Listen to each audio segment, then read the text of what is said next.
We didn't miss the Sabzeruz festival, right? Let's hurry and find Dunyarzad.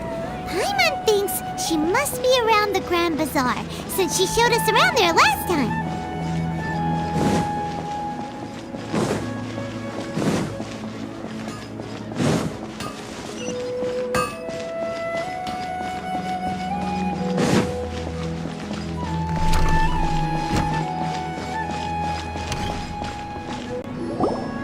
There she is! Dunyarzad, we're back! Just as promised, Traveler and Paimon. I'm so glad that you two came back to celebrate Lesser Lord Kusanali's birthday. Indeed. The festival's tomorrow. We've been preparing for so long that I can't help but feel a little nervous. There's no need to be nervous. Paimon's sure that Lesser Lord Kusanali will feel everyone's gratitude. Thanks, Paimon. I hope that everyone who comes to the festival will also have a good time. Speaking of which, did you manage to make your way to Port Ormos? Discover anything over there? Of course we went. A lot of things happened there. I see. Sounds like you two had another exciting adventure. If there is another chance, I would love to join. My lady, if you went to Port Ormos in your current state, we'd both be in for a lifetime of trouble. Dia! You were eavesdropping! It's called covert protection. Keeping an ear out for what's going on around my employer is part of the job. It's all right, Dia. I merely said I would like to go. I know better than to think my body could handle it. The festival's tomorrow. I've been doing nothing but causing trouble for you. So, Dia, please take some time to relax. I'll be fine. Even when you put it that way, it still doesn't feel right. Don't worry, my guardian knight. Okay, fine, but only tonight.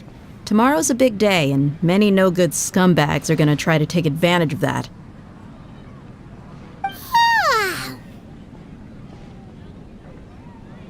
Oh, you two must be exhausted from your long journey back to the city. My apologies for not realizing this sooner.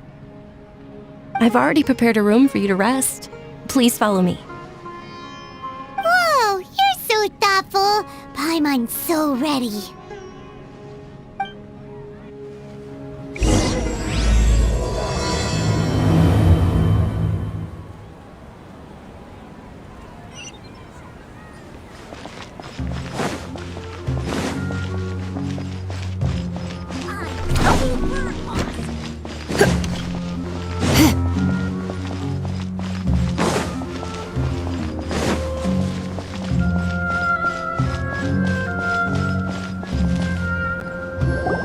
Here we are.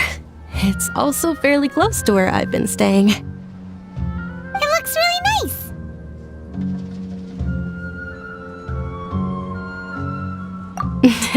Not at all. Just tell me more about your adventures when you next get the chance. That's Paimon's specialty. Paimon can tell you stories next time. Oh, if you don't mind, how about we all walk around together tomorrow?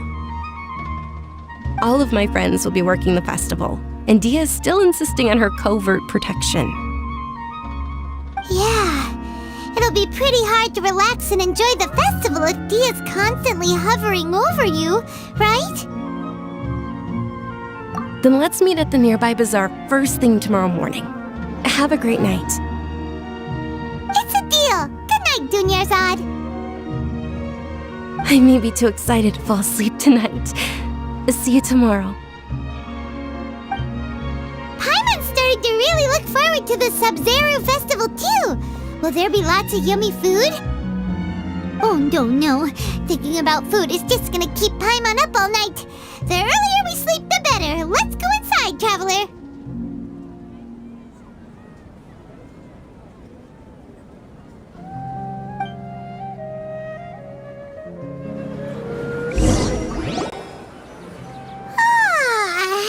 Did we oversleep?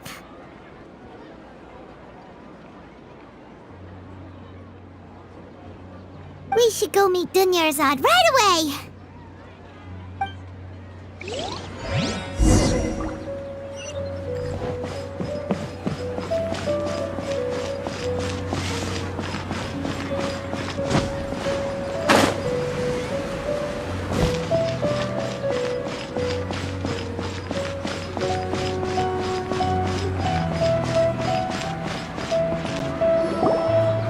Traveler, Paimon, I've been waiting for you two. Good morning, Dunyarzad. We must have overslept a little bit. Not at all. I arrived early.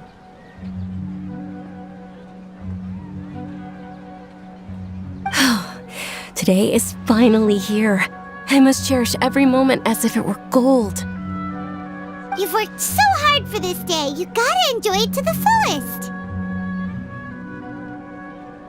You know it. It's just that, as expected, I had some trouble falling asleep last night. I'm hoping my body won't be too much of an issue today. Well, shall we? Let's start with the stalls over there.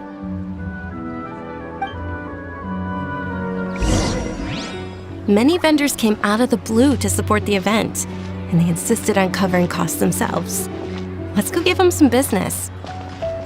They paid for everything out of pocket? Oh, sounds like they're not in this just for the Mora. They all said that contributing to a lively festival atmosphere is more important than money. Especially since we don't often get to celebrate Lesser Lord Kusanali's birthday. Ooh, they're selling food over that way! This is a stall offering foods from the Haftmewa feast. Oh, you could tell straight away. I thought most people nowadays wouldn't know.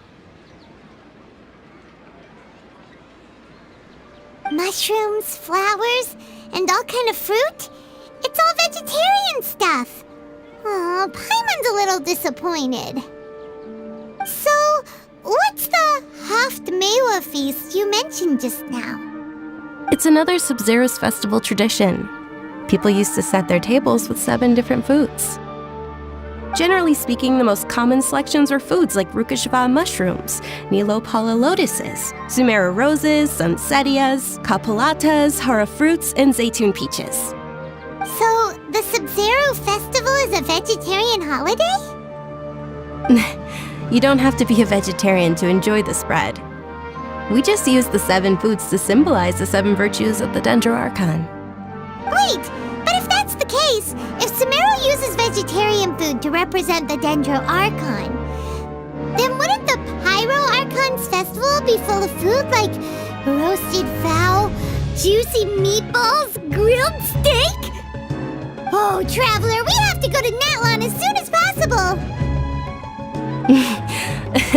I hope your wish comes true one day, Paimon. Thanks! Alright, how about we also check out some of these other stalls?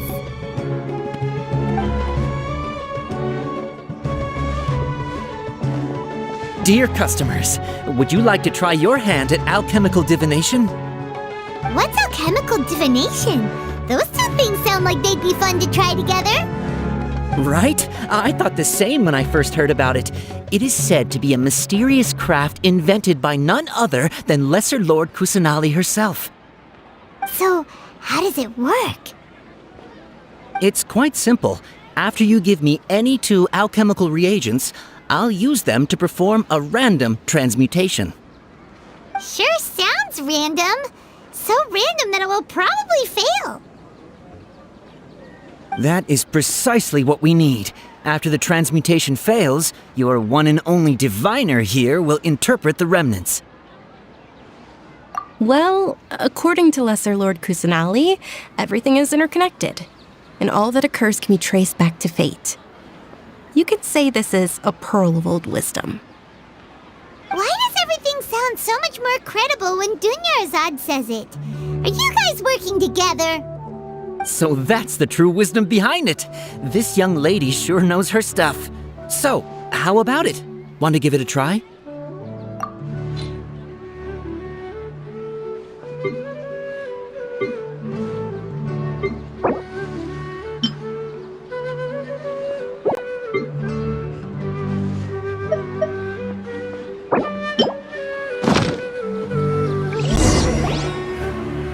Okay, one moment. It's the moon. Paimon wants to take a look too! Is it? It looks more like a pie that Paimon bit into. Generally speaking, the moon signifies... It means... Wait a moment. Is he really looking it up in a book? Oh, I remember now. It means illusions and lies. Illusions and lies? That sounds rather ominous. Yes, but this book says that if you trust your intuition and overcome your fears, the sun will surely rise. He's not even trying to hide his book anymore. Naturally, fate will only ever show you the beginning of a journey. It is up to you to forge your own ending. Oh, thank you so much. I'll keep that in mind. Oh, it's nothing. I'm just learning as I go. Guess that was still pretty interesting. Okay, on to the next stall. They say the Sabzeruz festival was very lively a long, long time ago. Large flower carriages used to parade through the city. As they headed towards Port Ormos, people would throw flowers, candy, and liquor all along the way. Dunyarzad's eyes are sparkling right now. I wish I could have seen that spectacle. But if you ask me, I'm sure Nilou's Dance of Sabzeruz would be just as impressive.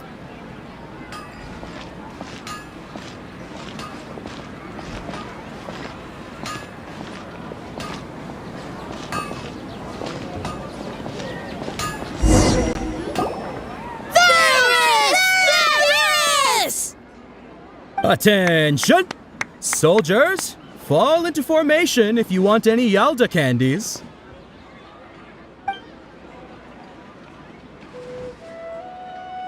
It's a weird guy with a weird hat. Hey, it's Dunyarzad! Wow! Miss Dunyarzad, the children love you even more than the Yalda candies. In the few short days it took to prepare for the Sabzeruz festival, the children have all grown very fond of you. The Hallowed Knight of Flowers. It's an honor that you know my name. Attention! In the name of Ferris, the Knight of Flowers, I commend you on your contributions to the glorious Sabzeruz festival. All right, little soldiers. Take your Yalda candies and don't forget your loyalty to Lesser Lord Kusanali. Dismissed! Yes, Knight Ferris!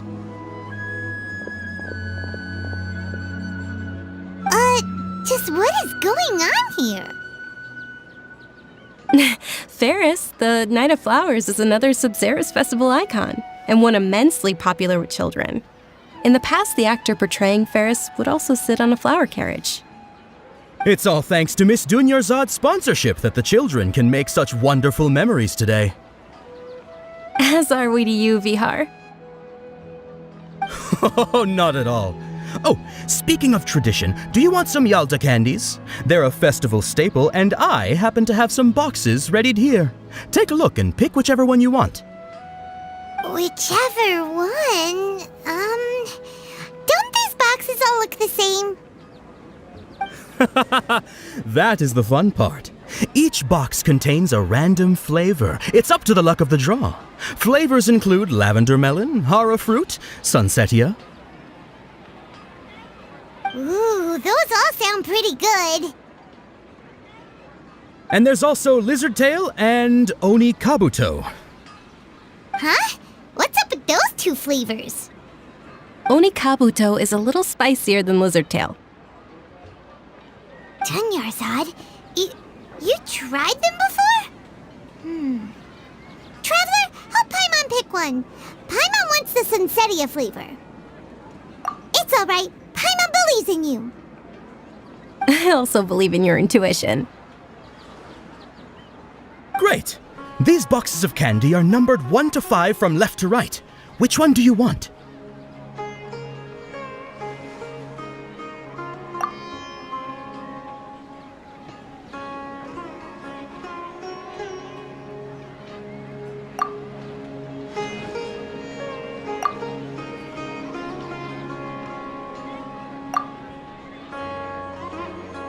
Attention! That's unfortunately horror fruit. Oh, Paimon thought you survived so many epic battles because you had incredible luck. But looks like Paimon was wrong. The Sunsetia flavored candy was in box number 4. How about this? The most important thing is that everyone has a good time at the festival. So please, take both boxes. Really? Thanks a lot, Knight of Candies! It's Night of Flowers, not Night of Candies. Paimon really wilted the carriageless Knight of Flowers. They all basically sound the same. We got our candy, so let's keep going. Oh, actually, I just remembered that I left something behind. Since you're here, can you come with me to get it? Dunyarzad, you probably forgot because you're so excited about the Sabzeruz festival. How embarrassing.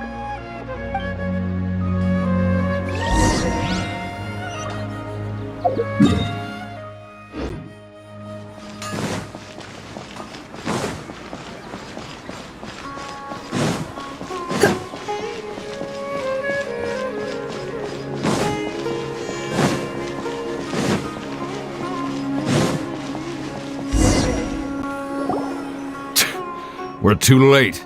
Who knew the little lady was such an early riser? I know, right? Hey, wait a minute. Boss, isn't that her? Oh, that most certainly is. We're in luck. She's walking right into our clutches.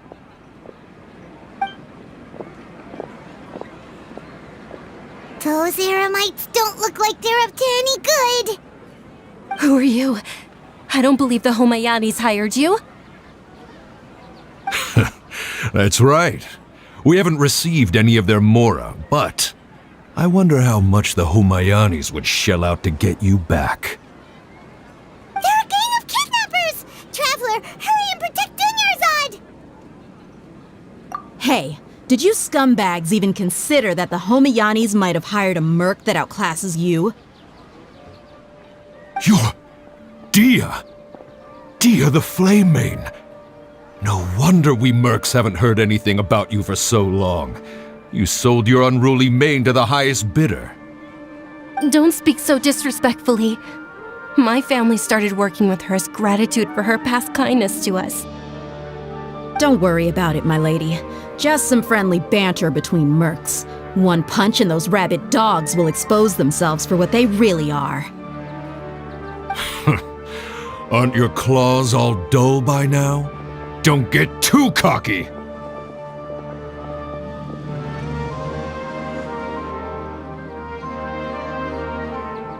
Traveler, take Miss Dunyarzad to a safe location. No, we're gonna stay and help. There's too many of them. You're right. All right, fine. Please be careful, Dia. Don't waste your time worrying about me. This is my job. Look out for yourself. After I've wiped the floor with them, I'll go find you all.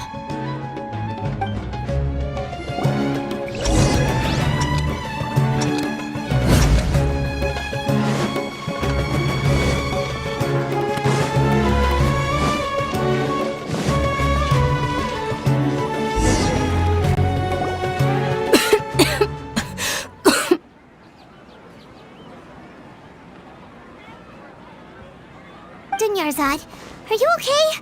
You look a little pale. Are you in shock? Yeah, I'm fine. My body always reacts like this whenever I exert myself too much. You sure you're okay? I'll be fine after some rest. I'm more worried about Dia. After all, none of this would have happened if I hadn't insisted on coming out today. Yeah, don't worry.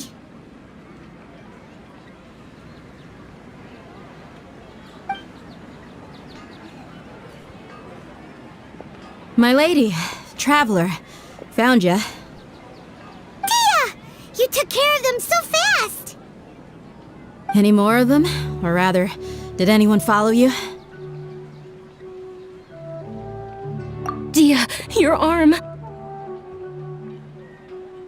Oh, this? I'm fine. It's just a scratch. Normally, they wouldn't have been able to land a hit on me at all, but I'm still getting used to this new greatsword.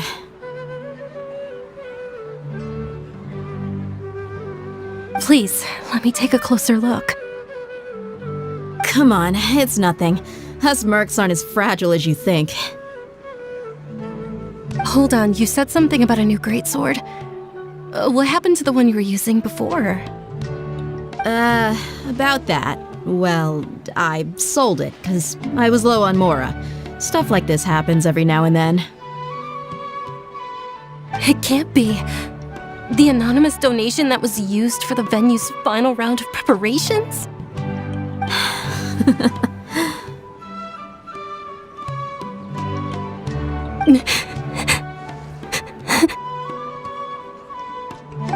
Hey, Miss Dunyarzad, I wasn't trying to make you cry, and I'm not gonna lose my commission because I made my employer cry, am I?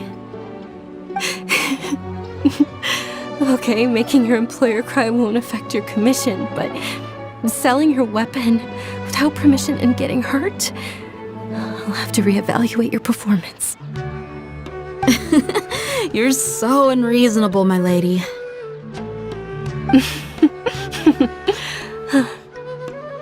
Thank you very much, Dia. Don't be like that. I get embarrassed really easily.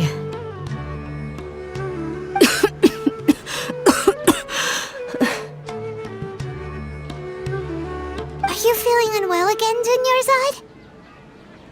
My lady, your condition. Traveler, can you take her somewhere to rest? I'll look around the area to make sure we're safe from an ambush. Truly, I'm sorry for the trouble, everyone.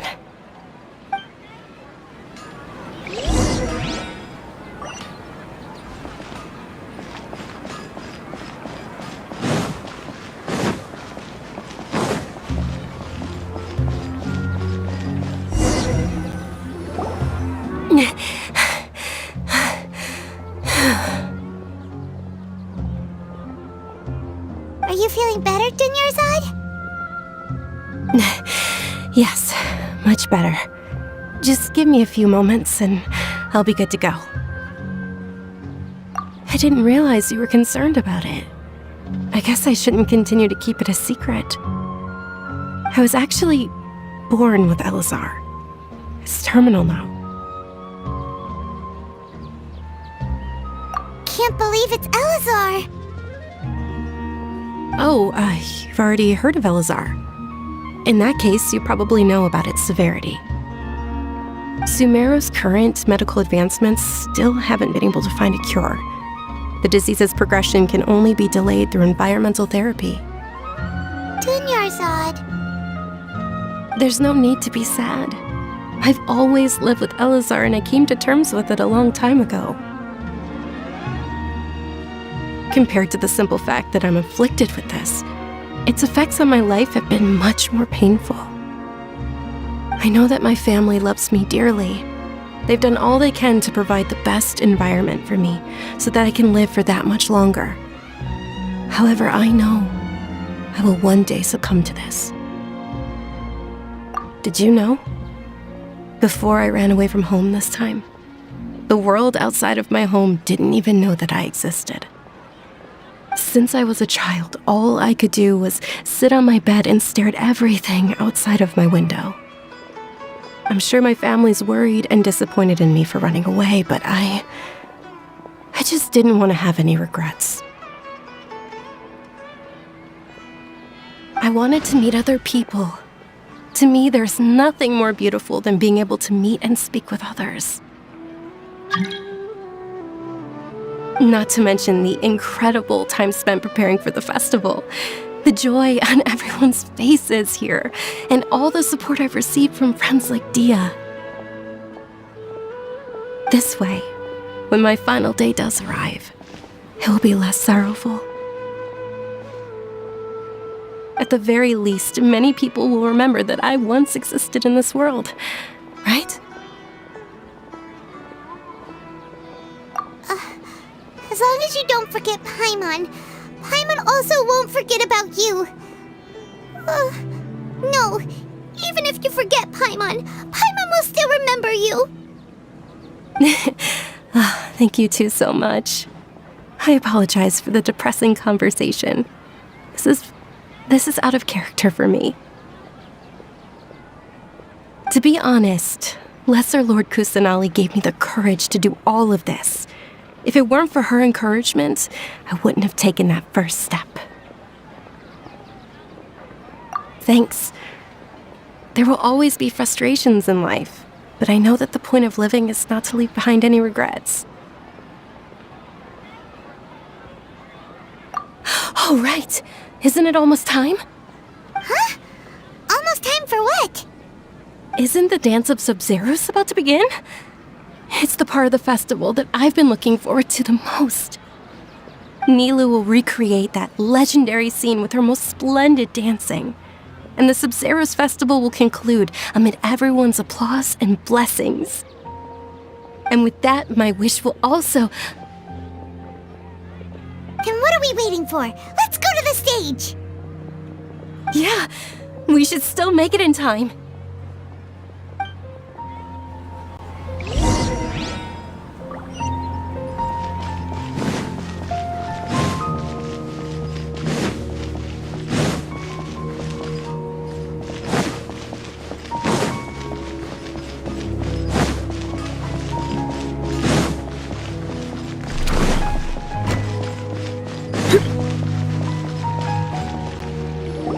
Were you not aware that the law prohibits this type of performance from taking place without prior permission?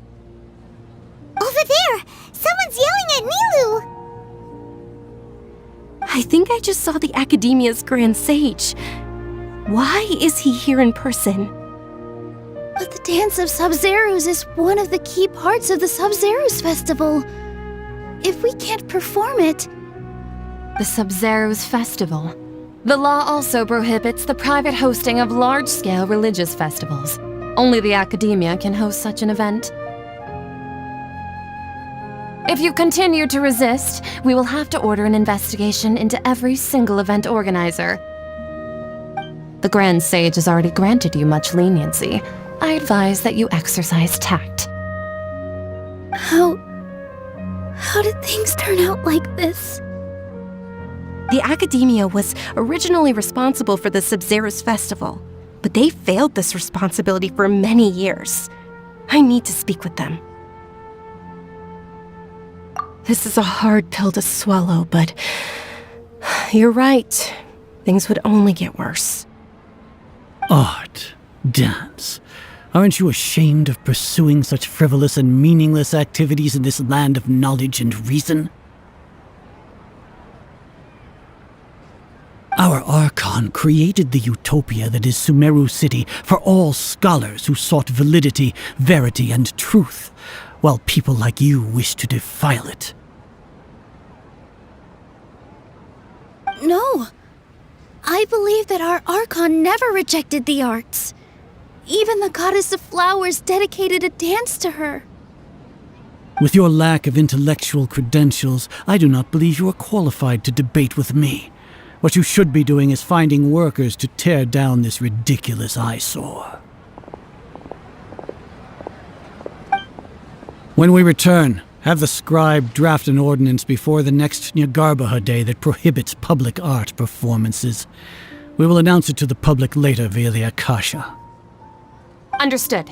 I will inform him when I return.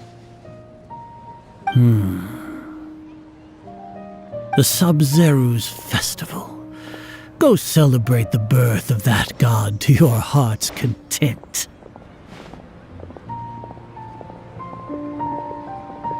Nilu, are you okay?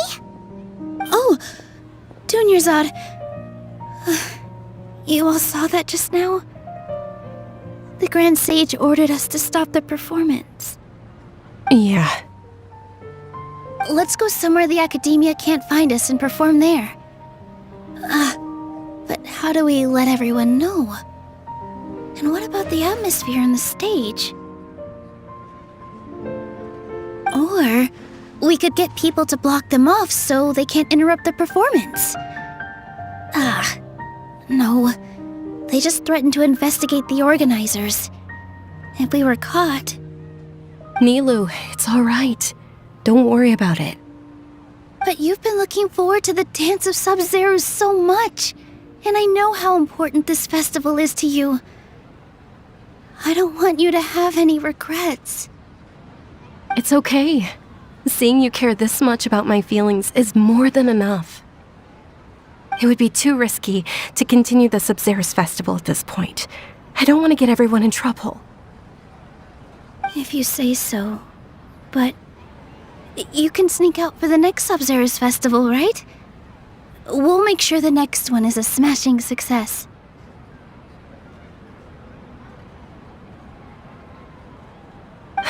The next one. Yes. Okay, it's a promise. It will be a smashing success. Paimon can't believe this is how things turned out. Those heartless geezers. It really is okay. There's nothing we can do about it. Still, I'd be lying if I said I had no regrets. I would have loved to see Nilu's dance.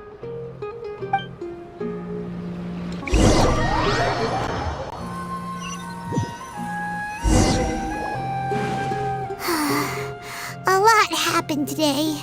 It's a shame the festival ended the way it did. Nilu and Dunyarzad promised to make the next Sabzeruz festival a success, but Dunyarzad is running out of time. Yeah.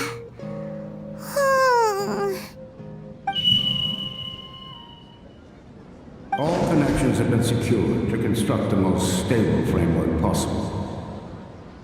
The project has entered its most critical phase. Power has begun to flow from...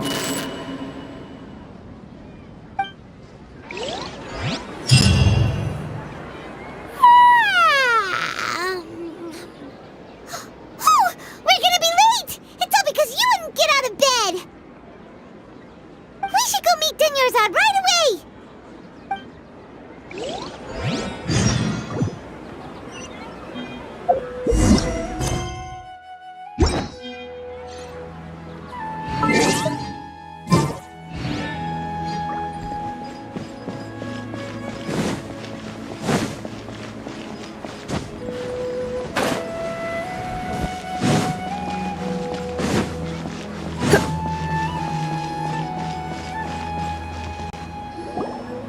Good morning, Dunyarzad.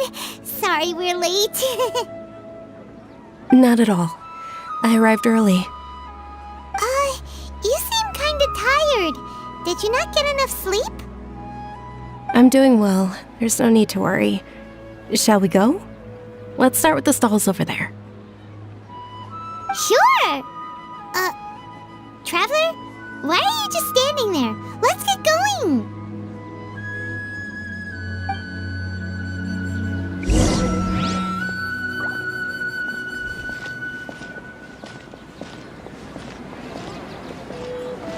Ooh, they're selling food over that way! Let's go take a look!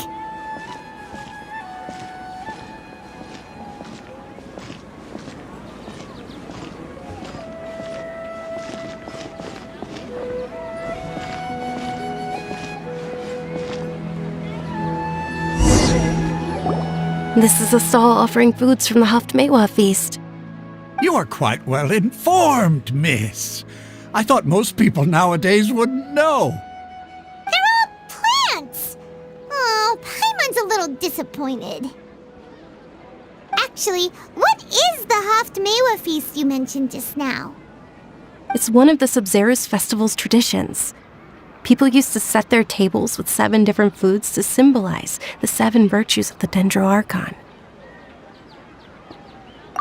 Remnants appear to be in the form of the moon. Really? Paimon thought it looked like some kind of food. The moon signifies... It's escaping me for now. Wait a moment. Is he really looking it up in a book? Oh, right. It means illusions and lies. But if you trust your intuition and overcome your fears, the sun will surely rise. Understood. I'll keep that in mind. Oh, it's nothing. I'm just learning as I go. Guess that was still pretty interesting. Okay, on to the next stall.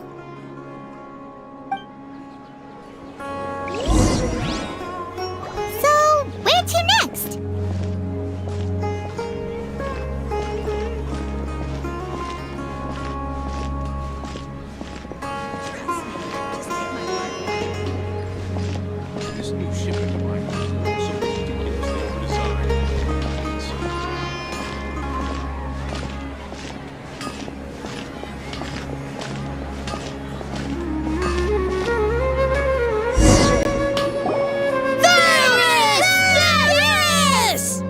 All right, soldiers. Now that you have your Yalda candies, don't forget your loyalty to Lesser Lord Kusanali. Dismissed! Yes, Knight Varus! What's going on? Is this a play? Ferris, the Knight of Flowers, is another Sabzeruz festival icon and one immensely popular with children. It's all thanks to Miss Dunyarzad's sponsorship that the children can meet the Knight of Flowers. Oh, do you want some Yalda candies? I happen to have some boxes readied here. Take a look and pick whichever one you want. What's to pick? Don't these boxes all look the same? It's not that simple.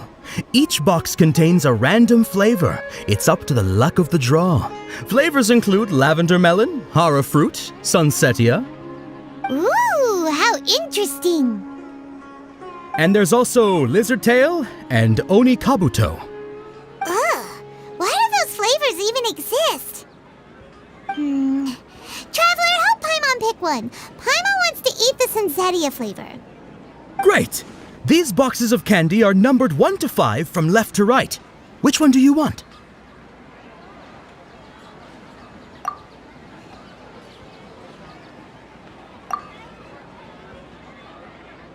Ah, excellently chosen. Number 4 is indeed sunsetia. Ha ha! Paimon bet you had incredible luck, and Paimon was right!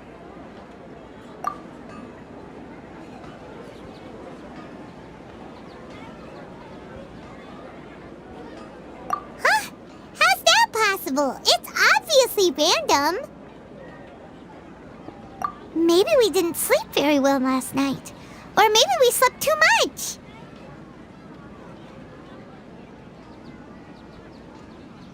Oh, sure. Huh? Where are you going? You're just gonna walk off like that?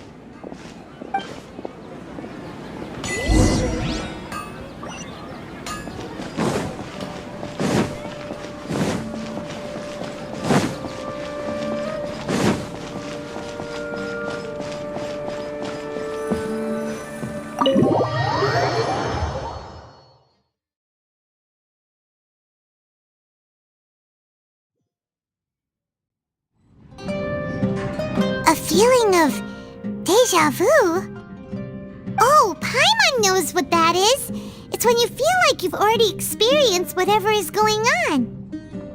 In that case, Paimon also felt something like that today. But that's just our brains playing tricks on us, isn't it?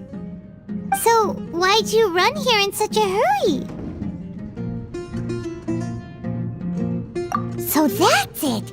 You're intentionally doing things you usually wouldn't and seeing if you still get that same feeling of deja vu. Welcome, you two! Are you here for lunch? What would you like to eat? Got it! You don't look like you're from these parts, but I gotta say, you've got good taste. I'll give this order to the kitchen. Charcoal-baked Angelina cake? Isn't it that burned thing that didn't look tasty at all? Oh, Paimon understands what you're trying to do now. You'd never normally order something like this.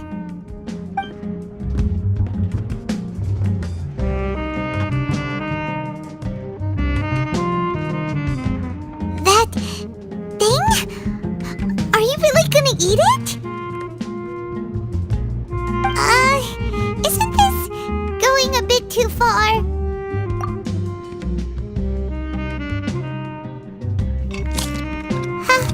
How was it?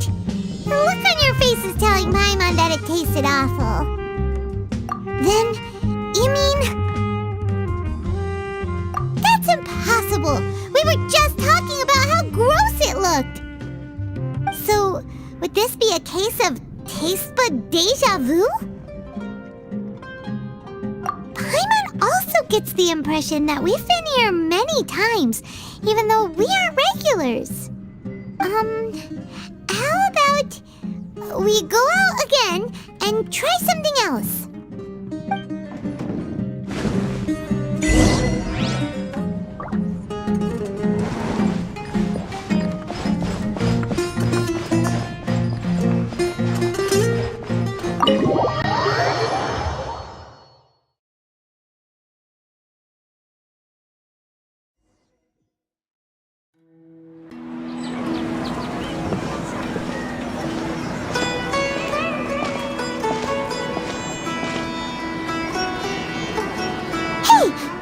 Is sitting by yourself on that bench over there.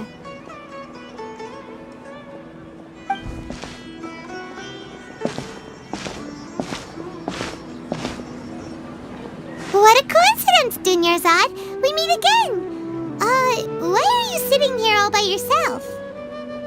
Oh, I ran into some kidnappers just now, but thankfully Dia came to my rescue. I started to feel unwell after that, so I sat down here. Kidnappers? Oh my goodness, are you hurt? I'm okay. Dia's arm got scratched, but it isn't serious.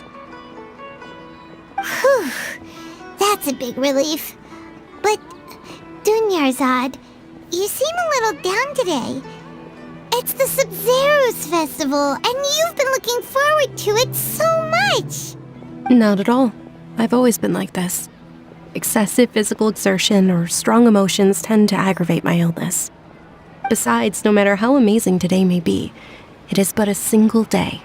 After however many more days, my time will come to an end. Paimon doesn't quite follow you, and Paimon feels like something's really got you down right now.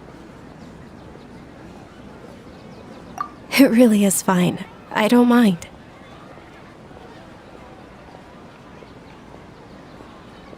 Huh? Did something happen? Dunyarzad, have you ever felt deja vu? You know, like when you've already experienced something that's happening right now? Deja vu? No. But my days have been the same for years now.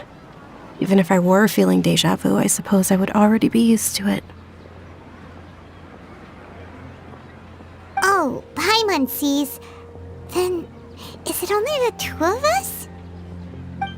It's almost time. Huh? Time for what? Nilou's Dance of Sabzeruz is about to begin. Let's go.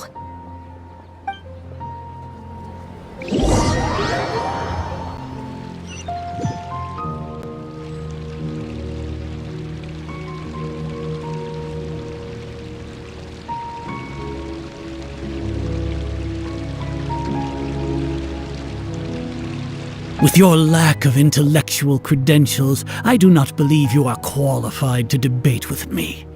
What you should be doing is finding workers to tear down this ridiculous eyesore.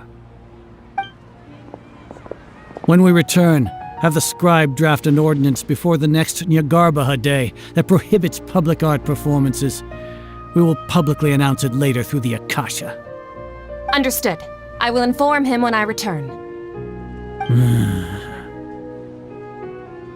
The Sabzeruz festival. Go celebrate the birth of that god to your heart's content.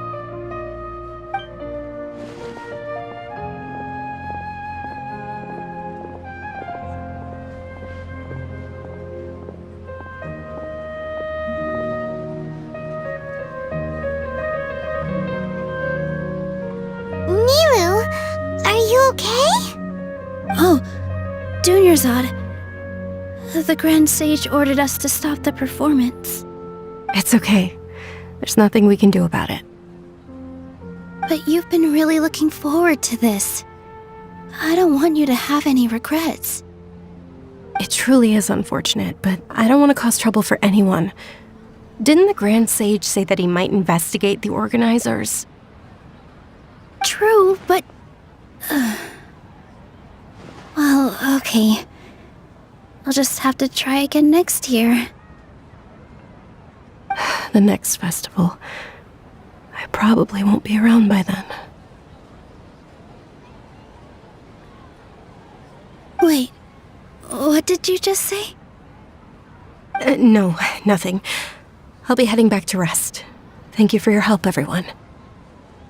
Paimon can't believe what those heartless geezers did!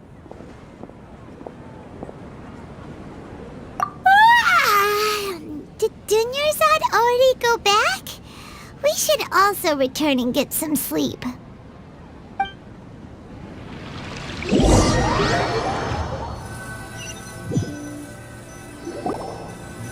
So, in the end, you still couldn't figure out what that deja vu feeling was all about? Maybe it really was because of exhaustion. Same here. That's why Paimon stopped thinking about it halfway through the day. Then, how about we settle in and get a good night's sleep? For now, we can chalk things up to exhaustion. We can do more thinking tomorrow.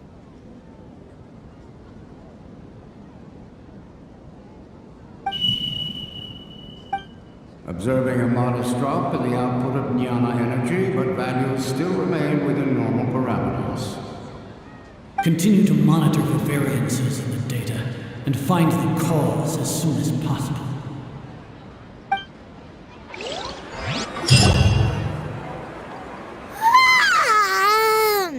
Why does Paimon feel so tired after so much sleep? Anyway, we should go meet Dunyarzad right away.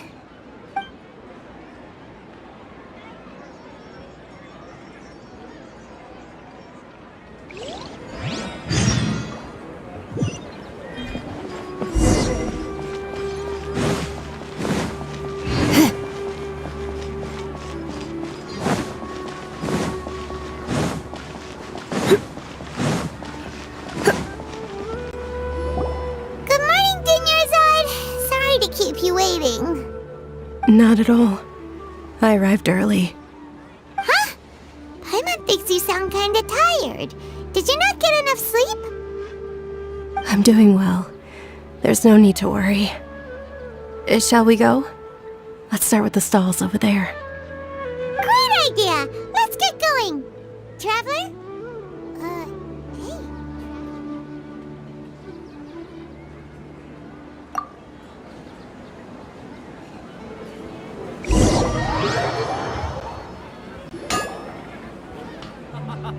It's all thanks to Miss Dunyarzad's sponsorship that the children can enjoy the Sabzeruz festival. Oh, are you interested in Yalda candies? I have some boxes of candy here. Pick whichever one you want. Not much of a choice. All these boxes look the same. It's not that simple. Each box contains a random flavor. It's up to the luck of the draw. Flavors include lavender melon, hara fruit, sunsetia. They all sound pretty tasty. And there's also lizard tail and oni kabuto. Huh? What were those last two? She'll help me choose. Paimon wants to eat the sunsetia flavor. No problem. These boxes of candy are numbered 1 to 5 from left to right. Which one do you want? Oh, I like your confidence. No hesitation at all. Oh, congratulations! Number 4 is indeed sunsetia.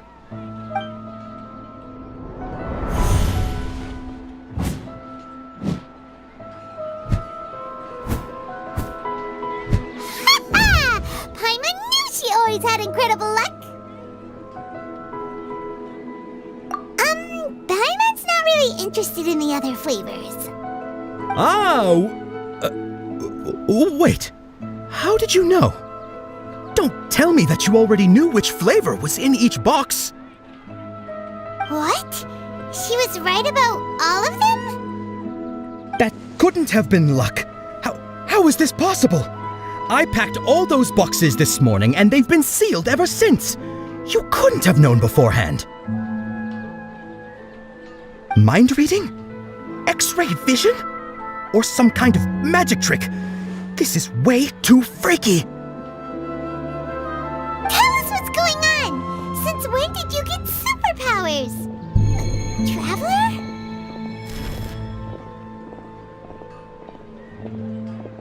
Hey, where are you going?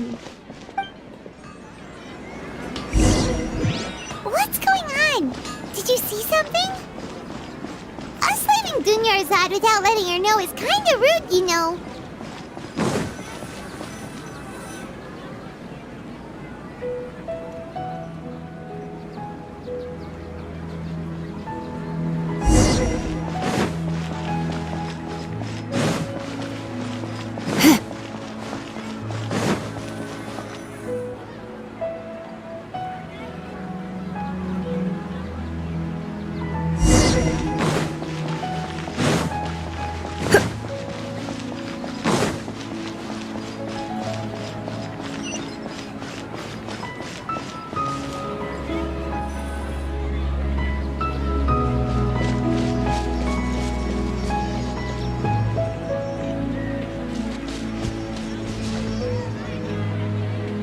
What are you looking for? Why did we come here?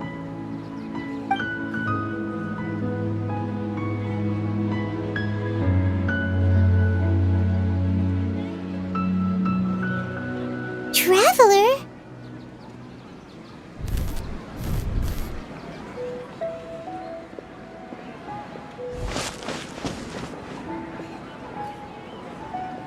That's...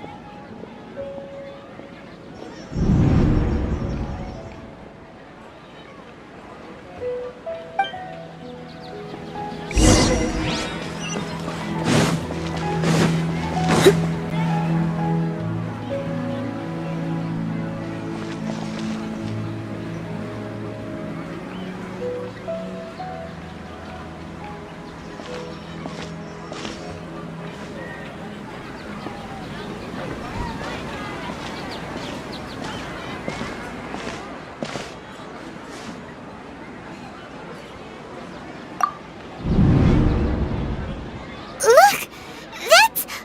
Isn't that Dunyarzad?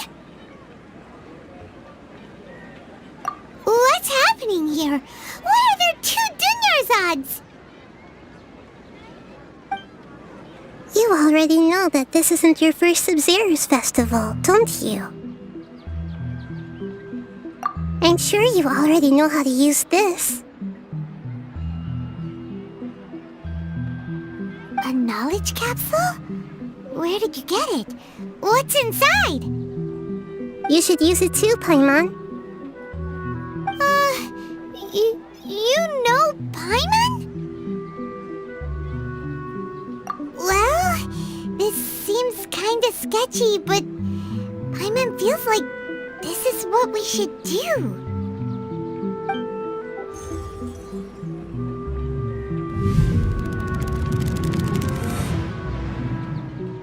What the? This is our 20th time at the Sabzeruz festival? Huh? No. The 30th? 40th? Just how many times have we been to the Sabzeruz festival? Have we been trapped in a single day? If it weren't for you, we wouldn't have even realized. What the heck was inside that knowledge capsule? Your memories are still scrambled? Try your best to remember. This isn't the first time we've met, and I answered that question a long time ago. Let Paimon think. Oh, it's coming back. Meeting you was the real catalyst for restoring our memories, And the knowledge capsule was just your means of showing our minds the way. What about everyone else? Why are you only helping the two of us? Your sense of deja vu is stronger than everyone else's, yes? As for an explanation, you two received the blessing of Dendro, and you also have special, sensitive constitutions. It was as if a single sheet of paper was separating those memories from your consciousness. A familiar question. I think this is the 7th time you asked that. As you can see, she isn't doing well. You probably sensed it too. The Dunyarzad you were just with is different from the first Dunyarzad you met. That first Dunyarzad is in front of you right now, and she doesn't have a lot of time left. Looks like you're almost done sorting out your brain. Oh yeah, I'm Nahida.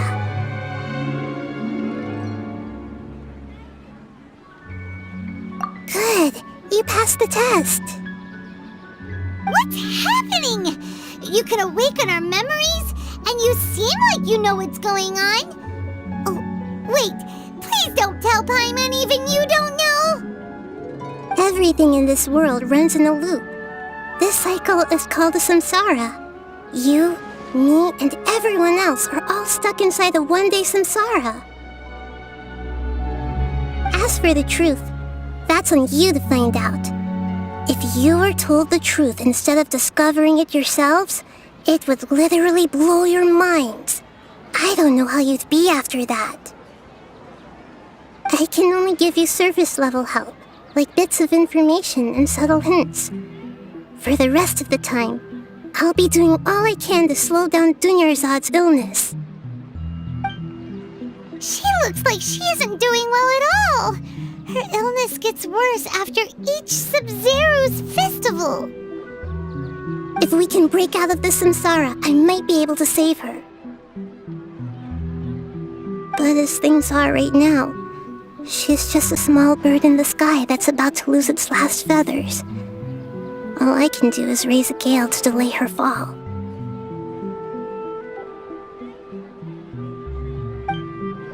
You sure love to use weird analogies. Analogies are wonderful tools. They let you use existing knowledge to understand unfamiliar things. Okay, so, with what you know so far, what do you think the truth is?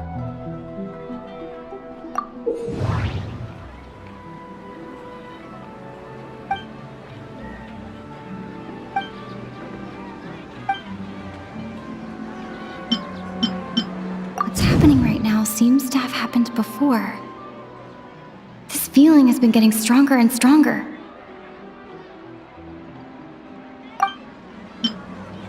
My mind feels exhausted even though I haven't done too much thinking. What is going on? That doesn't... The moon, illusions, and lies. What do they all mean?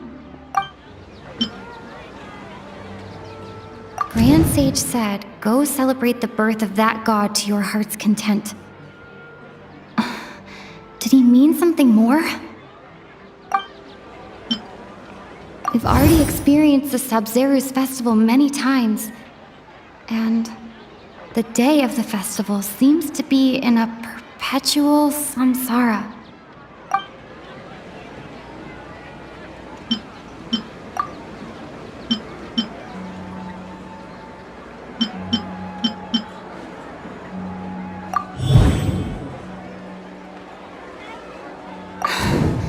That should be it. The flow of time is endlessly cycling within one single day.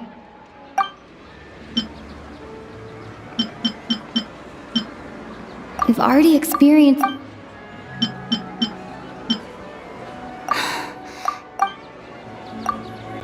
A time loop.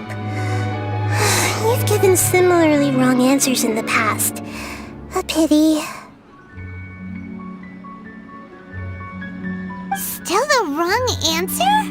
Paimon thought that made a lot of sense. It feels like time's just repeating itself. A simple time loop can't explain some of the phenomena. You two are still missing a lot of information. Unfortunately, I can't give you any more hints.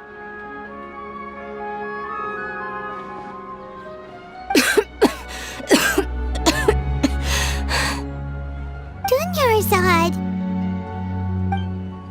The Sabzeruz festival is happening every day, but that doesn't mean we can waste an infinite amount of them. Hurry and find the truth before today's festival ends.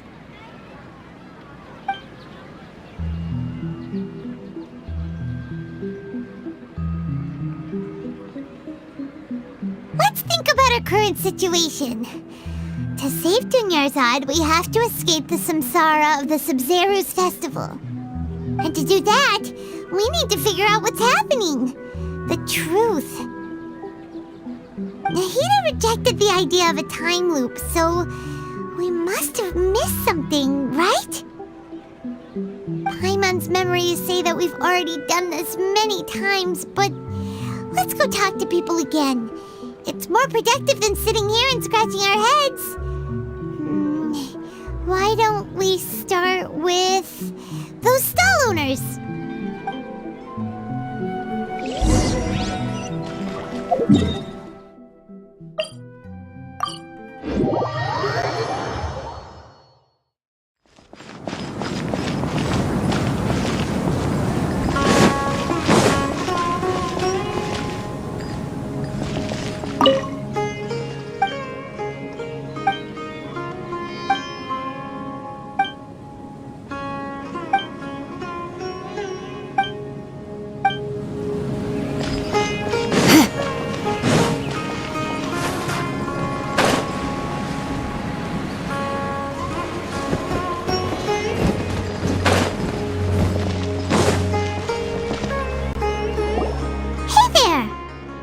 Hey, it's you guys again. Where's your cultured friend? She's feeling a little unwell. I see. Did you come back to buy something? I guarantee the freshness of my products. I harvested them from the forest just yesterday. Huh? What brought this about? I hurried back from the forest yesterday, and I'm selling produce here today. I haven't felt anything strange. To put it another way, if you really think about it, was yesterday truly yesterday? Did you actually come back from the forest yesterday? What kind of philosophical nonsense is this? Are you two daydreaming? Didn't you know that no one dreams in Sumeru? Go somewhere else if you want to find someone to daydream with.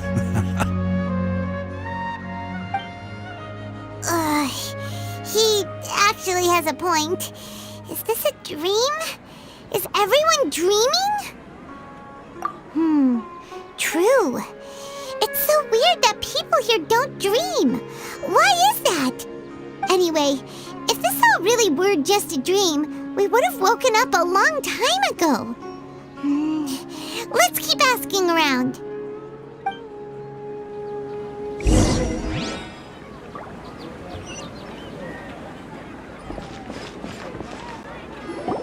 Oh, it's you two. Was my divination so accurate that you felt compelled to compliment me in person? Ooh, I knew it! I told you, the god's divination is highly accurate. You just hadn't fully understood its significance yet.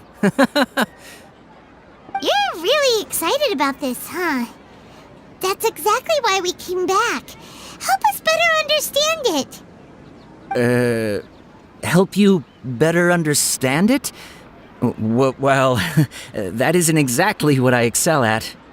So, you're admitting that you don't have a clue? Anyway, what kind of situation did you get into? Huh? Hold on a second. I thought you guys just lost your wallet or fell for a scam. What you just said, are you serious? Does that kind of thing actually happen in real life? Paimon knew you weren't going to believe it. Marvelous. Truly marvelous. I believe you.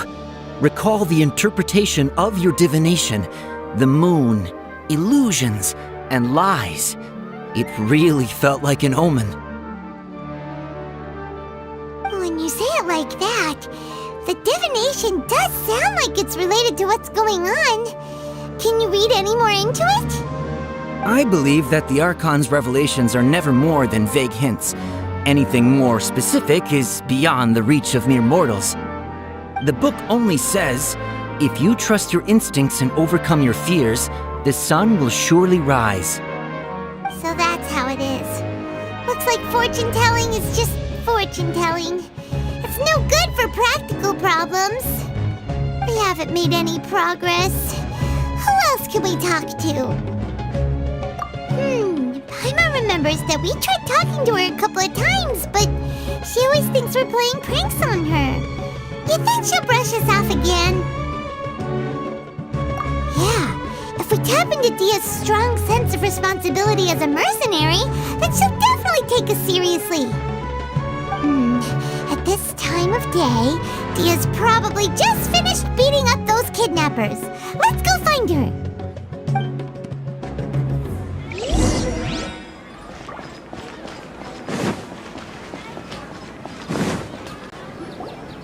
I'm fine, my lady. It's just a scratch. Perfect timing. Both of you are here. Paimon, traveler, you came at just the right time. Listen, there was a dangerous Huh? You saw? Then why didn't you jump in earlier? If someone was protecting Miss Dunyarzad, I could have went all out. Anyway, can you do something for me? You want the traveler to take Dunyarzad somewhere to rest up while you check to see if there's still any kidnappers around. Did Paimon get that right? How did you know what I was going to say? We need to say something convincing.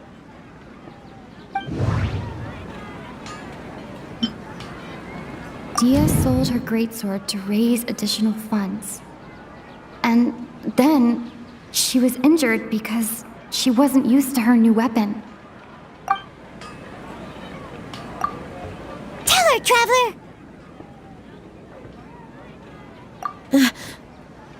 I didn't tell anyone about that. Including Miss Dunyarzad. You couldn't have known. And just now, you literally took the words right out of my mouth. What's going on? All right, so this is the situation.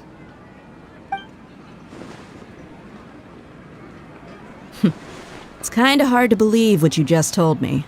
First, let me make something clear. Most of us desert dwellers might not be the scholarly type, but we do have basic common sense. She's quieter than usual. Uninterested in anything and really gloomy. Yeah, she isn't the same as before, but her parents said that this is how she was like at first. Huh? At first? I don't quite understand what you're all talking about. I'll go rest on the bench over there. My lady, are you angry? All right, I'll give you the benefit of the doubt since you knew about my greatsword.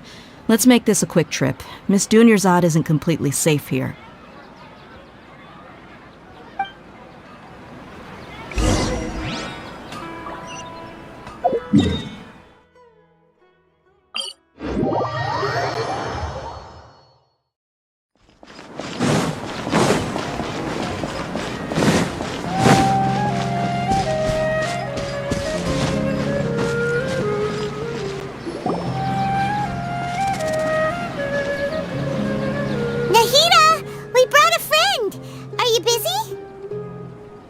I told you that it won't help to bring anyone here.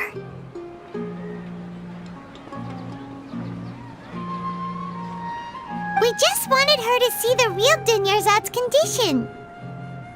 The real Dunyarzad? Where and who are you talking to? Huh? I told you that you two are special. Other people can't see me or Miss Dunyarzad here.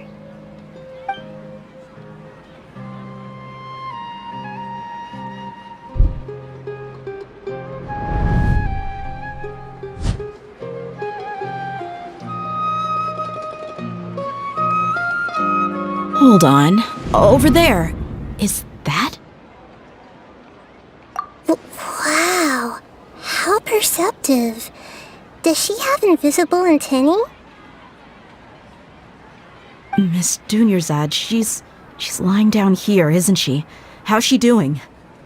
Her condition's really bad, and she's basically in a coma. How did you know she was here? I can sense her aura. There are also lingering feelings of something like regret or disappointment. What happened?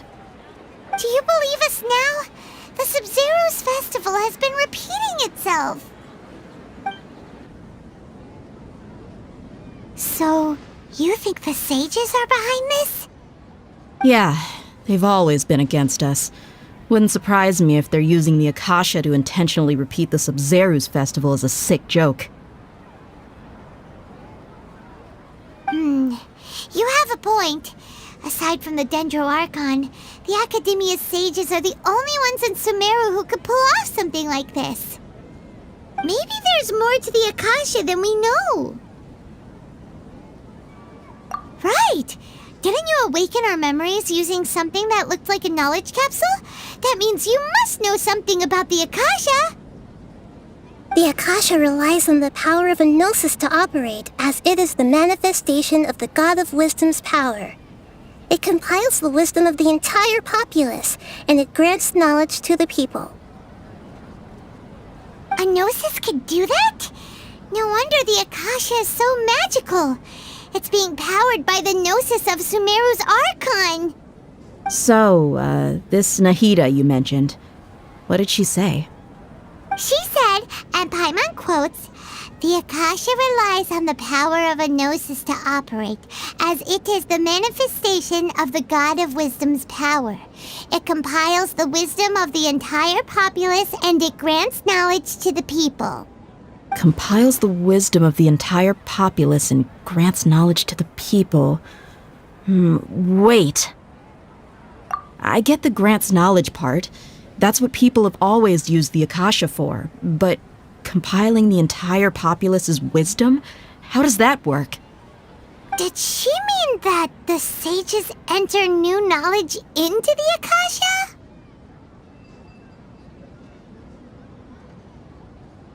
Oh yeah, that sounds about right. What do you think?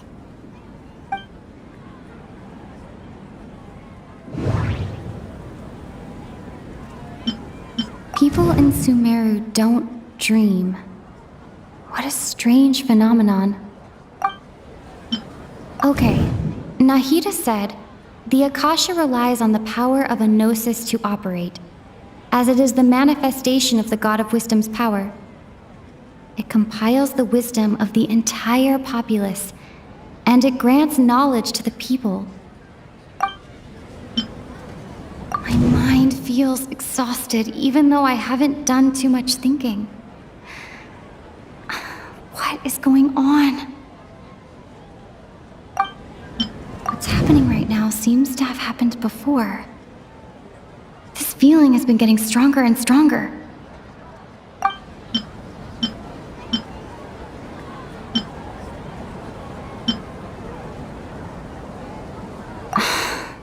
That doesn't...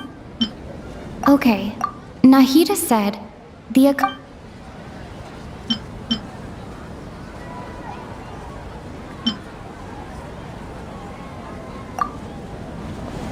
You mean the Akasha is causing our mental fatigue? Huh. Now that I think about it, my head's been feeling unusually heavy. When the desert dwellers set off on their quest for knowledge, a sage once said, knowledge always comes at a price. Compiling the entire country's knowledge. You think the Akasha pulled a 180 and is extracting information from us? Who knows? The Akasha can put knowledge into our heads, so who's to say that it can't also poke around in there? We don't know any specifics. What's the point of doing something like that? Just think about it. If you could combine the knowledge of every single person in Sumeru, then you can basically turn Sumeru City into a single massive brain. This hive mind could make breakthroughs in problems that even the smartest geniuses can't crack. An excellent deduction. And the analogy comparing Sumeru City to a massive brain? I love it. In that case, we should take off our Akasha terminals right away. Maybe that'll solve this problem. Yeah, I was only wearing this for show in the first place. Didn't expect the sages to cook up such a conspiracy. Mark my words, when this is over, I'm getting evidence and exposing this whole thing to the public. How does everyone feel? Huh? What is it? Oh, that! Paimon knows what you're talking about. It's a single soft beep that sounds like it's coming from the Akasha terminal. The sound of a beep. Could it be a prompt tone for when the Akasha is operating? That's probably an important clue. We weren't using our terminals, but we heard a beep anyway.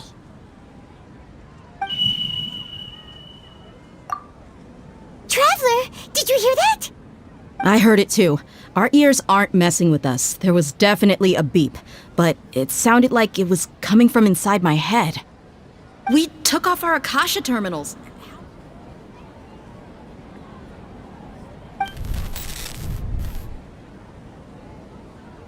Phase runtime has exceeded its expected length. At this rate, there may be casualties.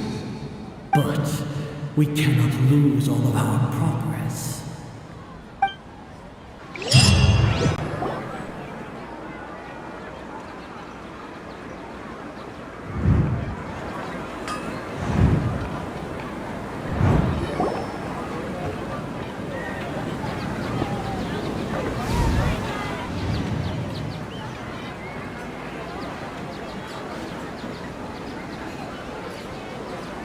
Paimon remembers everything! Good. You adapted quickly this time. We definitely took off our Akasha terminals last night, but we still heard that beep. Why is that? But now we can at least confirm one thing. The Akasha definitely has something to do with whatever's trapping us in this cycle. Oh, Paimon doesn't get it. Why would the Akasha go this far if all it wants is everybody's wisdom? It's extremely difficult for lab rats in an experiment to understand why they're being treated the way they are. If we're lab rats, then what are you? Nahida, you've never told us anything about yourself. I guess I'm the moon. The moon? Wasn't that the result of our divination? Anyway, knowing who I am won't help you get closer to the truth, so you should focus on other things. Don't get distracted and miss any clues.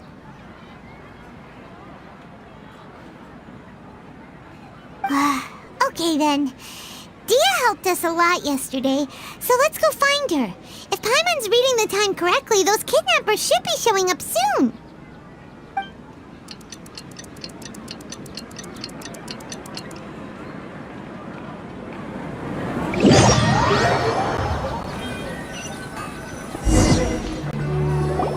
Ah, there you are. I've already taken care of those kidnappers. My lady, did you get hurt? Dia? What's wrong? Why are you both gawking at me like that? You didn't get hurt this time.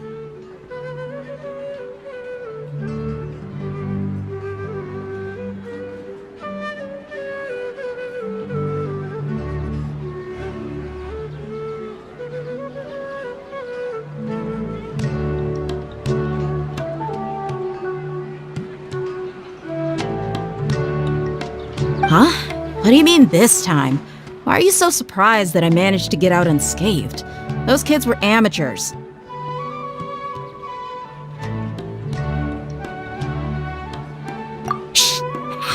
you know about my greatsword? I haven't told anyone about it. Please, don't tell Miss Dunyarzad. So Dia's lost her memories after all.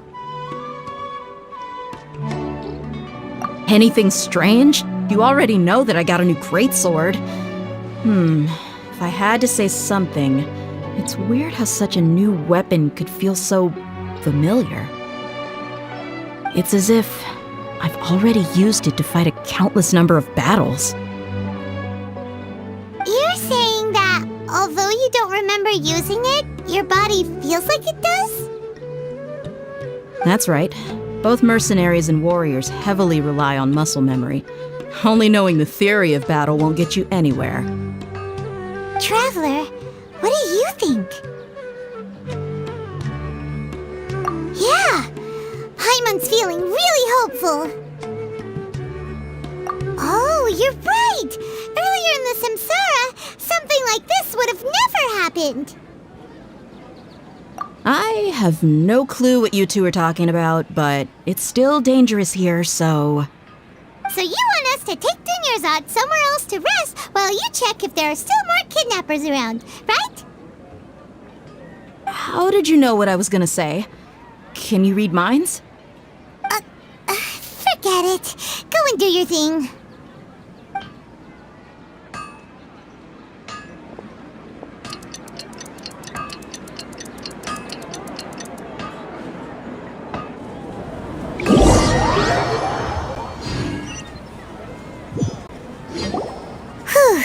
It's finally nighttime.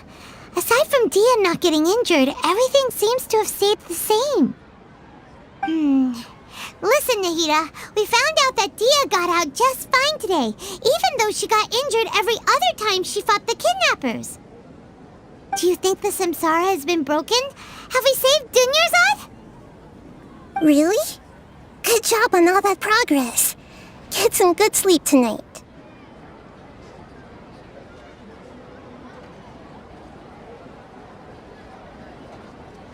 Hey, what kind of an answer is that? Tomorrow will come. Everyone assumes this is common knowledge, but the only way you can know that for sure is if you experience tomorrow. How many todays has it been? Is it possible that today will be followed by yesterday? Does tomorrow truly exist as anything beyond a made-up concept?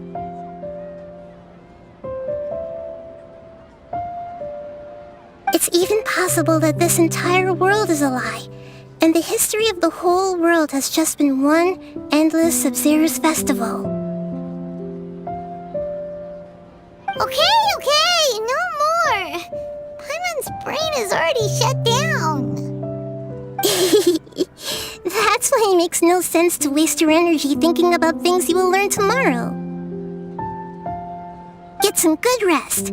You know, use the bathroom and flush your anxiety dookie away.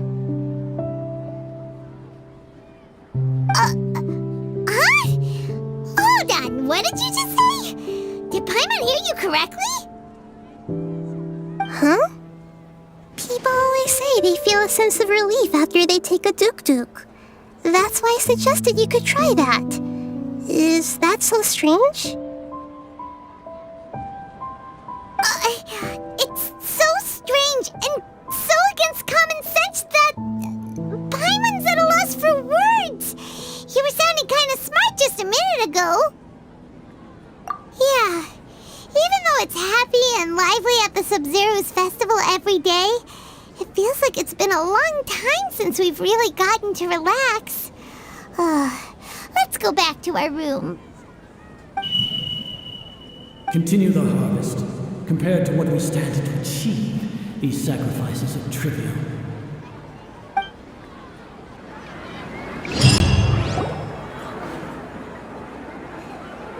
We're still in the same day! Nahida, you already knew last night that we didn't break out of the Samsara? Why did you tell us? Would there have been a point?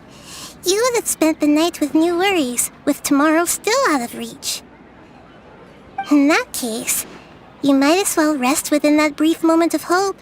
An opportunity like that doesn't come by often, and I thought it might help you clear your minds. Paimon thought the Duke did that! Whatever. Guess you were looking out for us after all. Of course. In the time we've been together, you two have been everything to me.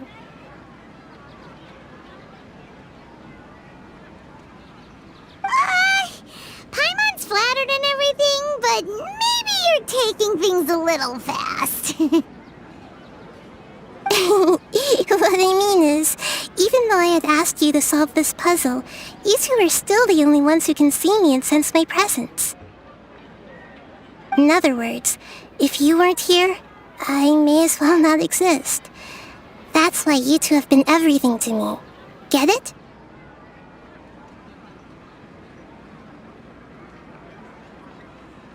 Nahida's talking about confusing stuff again. Anyway, that's enough chit-chat. So, Traveler, did the new clues yesterday help you gain a new understanding of the situation? Huh? Why are you scrapping your previous theory? Oh yeah, you're right! Gosh, how did we not notice that? In a simple time loop, people's physical conditions should also reset. So, what's your new hypothesis?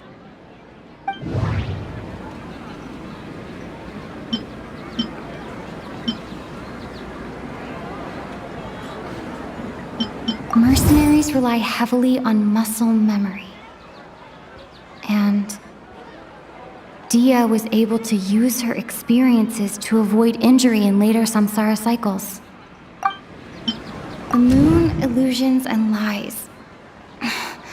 What do they all mean? The beep is a prompt tone for Akasha operations. We still hear it every night, even though we removed our Akasha terminals. Okay, Nahida said, the Akasha relies on the power of a gnosis to operate, as it is the manifestation of the God of Wisdom's power. It compiles the wisdom of the entire populace, and it grants knowledge to the people.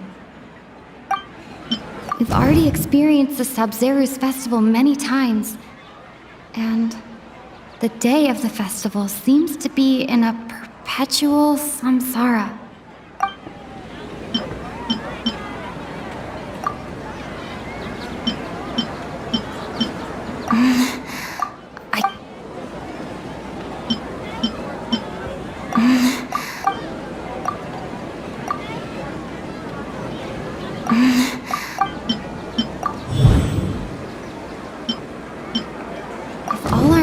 Of a day are erased at the end of that day, then we would unwittingly relive that same day again and again.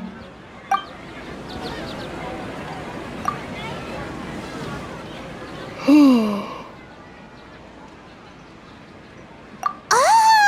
Then the beep we hear every night could just be indicating the deletion of our memories! That's why when we wake up, everyone thinks the Sabzeruz festival hasn't happened yet. It's already the next day, but everyone still thinks it's the day before. But muscle memory can't be erased. That's why Dia has been getting better at using her greatsword. Now everything makes sense. A brilliant deduction. Nahida, tell us if we're right or wrong. To put it simply, it's as if you've mistaken a pyro crystal fly for a firefly in the night. You lost sight of its true nature because you focused too much on your perception that it glows.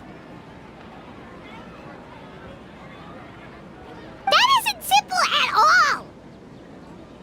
Why don't you go talk to Miss Dia again? You might learn something new. Right! She did help us find our latest clue after all. Let's go!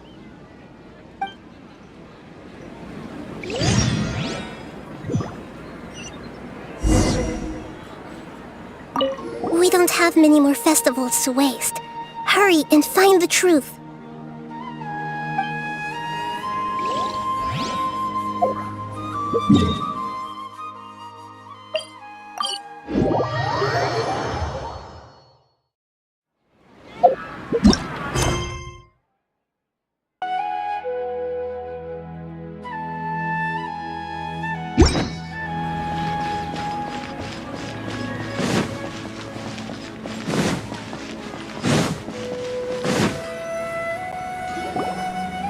There you are. Really took me a while to find you. As expected, Dia also didn't get hurt today. Get hurt? Why would I? Don't underestimate me. Well, you're still getting used to your new greatsword. Huh. Truth be told, I also think it's pretty strange. It just suddenly felt so familiar in my hands and... wait a second! How did you know I got a new greatsword to begin with? I didn't tell anyone about it. Traveler, could you explain the situation to her today? Paimon's gotten a little sick of doing it. Oh, that works!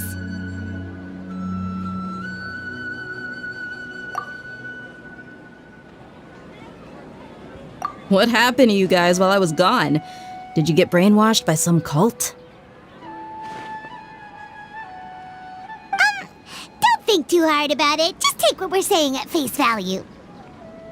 Alright then, let me get this straight. You're telling me that my body's already gotten used to this greatsword, but my brain just doesn't remember it? Yes, your memory's being erased every day. Then I'd have to disagree. That's impossible. Oh? Why do you think that? If we've actually been reliving the Sabzeruz festival day after day, then what happened to the things we used, the money we spent, the food we ate? Common sense says my wallet should have emptied itself a long time ago. There's no way I wouldn't have noticed that.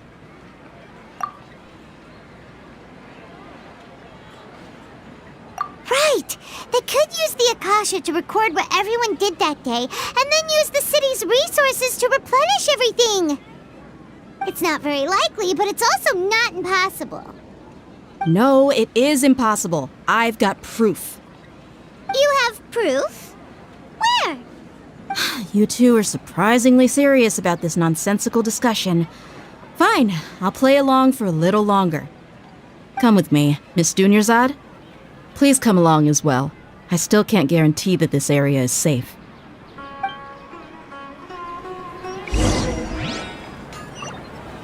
I can't believe...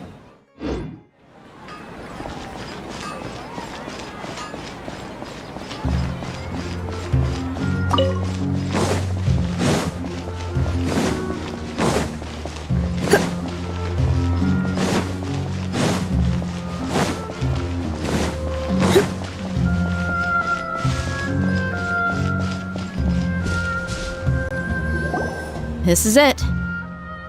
Huh? This is a wooden training dummy. What about it? See those marks on the dummy? Those are the result of several days' worth of practice. Let's say the sages didn't replace it every day. Shouldn't it be hacked to pieces by now? That's true, but what if they did? Then the sages would have had to reproduce every mark I left during previous training sessions. I'm a professional fighter. My martial school has always emphasized the importance of refined control.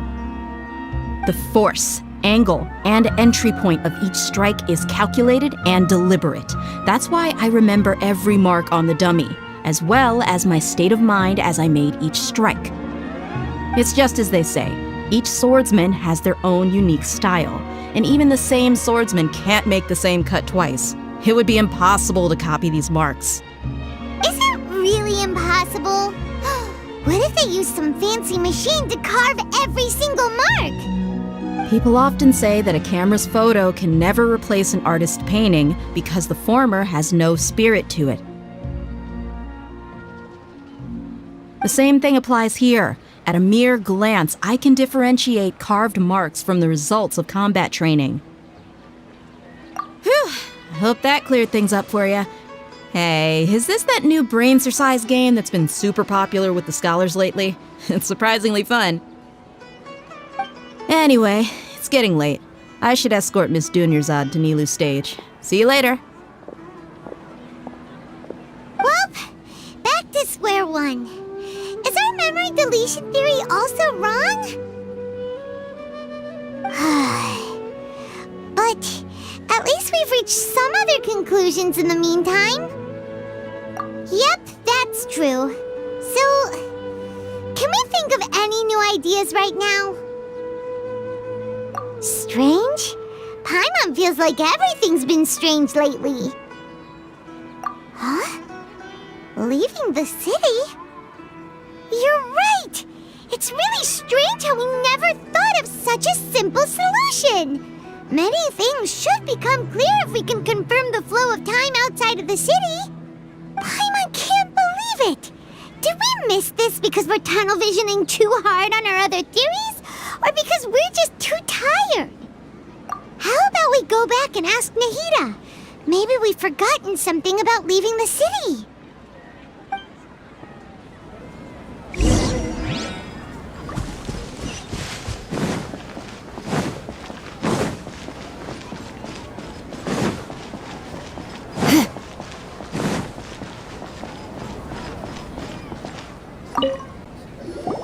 Nahida, we're back! You're back early today. Did you find something new? Sort of. We're mostly sure now that we're not in a time loop. And we also aren't in the real world. But at the same time, we have a new question. Leaving the city. As far as I remember, you've mentioned your plans to do that twice before. We did? But we don't remember anything. What happened after we talked about those plans? What did we say when we got back? Let me think. I don't think you ever actually told me what the outcome was. Oh, it's probably more accurate to say that both times you never came back the whole night. But you two sometimes stay out the entire night anyway, so at the time, I didn't think too much about it. It is true that sometimes we lose track of time during our investigations. Before we know it, it'll already be the next day. But still, neither of us remember anything about leaving town. Really? That's kind of strange. In theory, I should have already awakened all your memories. Yep, something here's definitely fishy. Let's get to the bottom of this tomorrow.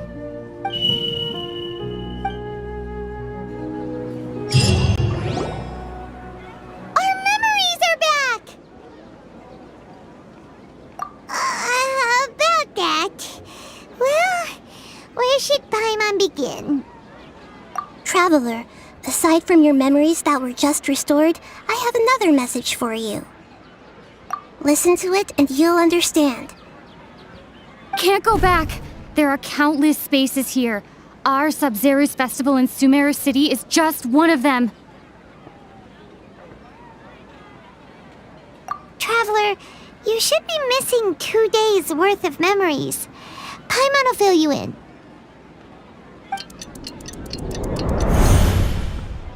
It's time to carry out our plan from yesterday.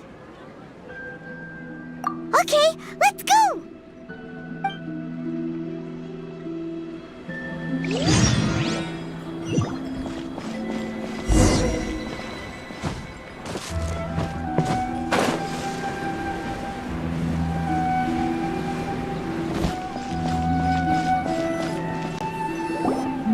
Why can't we leave the city? What is the academia up to now? Don't ask me. It's not like I can tell you anything. This is a direct order from the Grand Sage. Just wait until tomorrow. I have a real emergency. My goods have already arrived at Port Ormos. If I don't hurry, they'll be stolen. That's your problem. Make sure you make a request in advance next time. But it's not like you can just predict business matters in advance.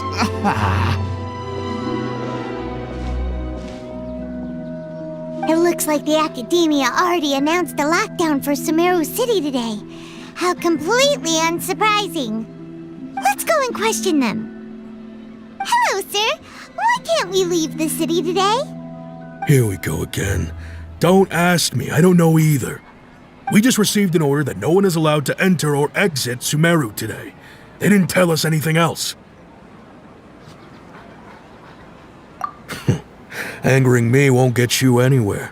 If I had that kind of insider info, I would have left this stupid post long ago.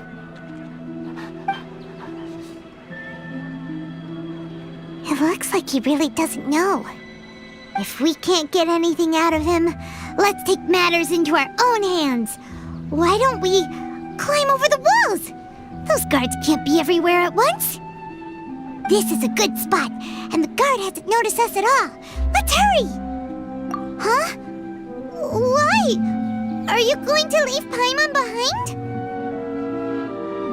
But what if things get really weird out there and you get into some trouble? Then Paimon won't be able to help you. Oh, Paimon knows that Paimon can't do much, but we've always been together, haven't we? Okay. Paimon will wait for you. Promise Paimon that you'll come back as soon as possible. Just a quick look. And please, be careful.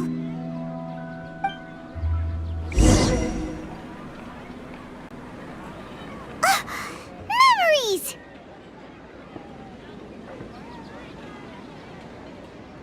Traveler!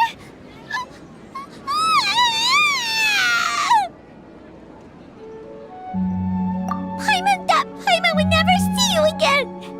You just disappeared. Paimon waited for you for hours and hours at the city wall and you never came back. You promised Paimon that you were only taking a quick look. Paimon, calm down. She's here now. I don't think she understood what you were saying. Paimon doesn't care. Paimon wanted to go look for you, but you also said that Paimon should stay. Paimon was so worried and so scared the entire day.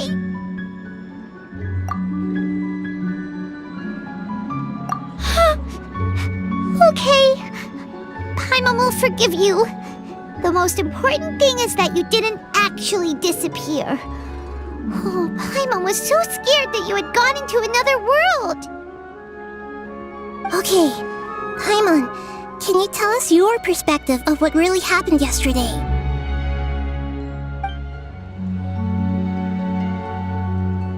I see. Using two people's different perspectives. After that, you left the city. Paimon kept her eyes on you the whole time, but then you disappeared in an instant.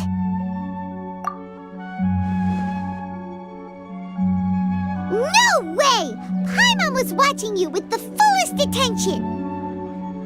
What's your perspective, Traveler? You sure you don't have any memory of this? I guess that explains everything. You also lost your memories the last 2 times you tried to leave the city. Those days' memories can't be awoken. So, if we leave the city, our memories will be completely erased? It really sounds like something big outside of the city is being hidden on purpose. But this way, we'll also never discover what's outside. Something like a message? But how can we send it back? Don't look at me like that. I'm not used to being stared at. Well... Okay. You want something that can pass on messages, right? Give me some time and take care of Dunyarzad for me. Yep! Now we're talking!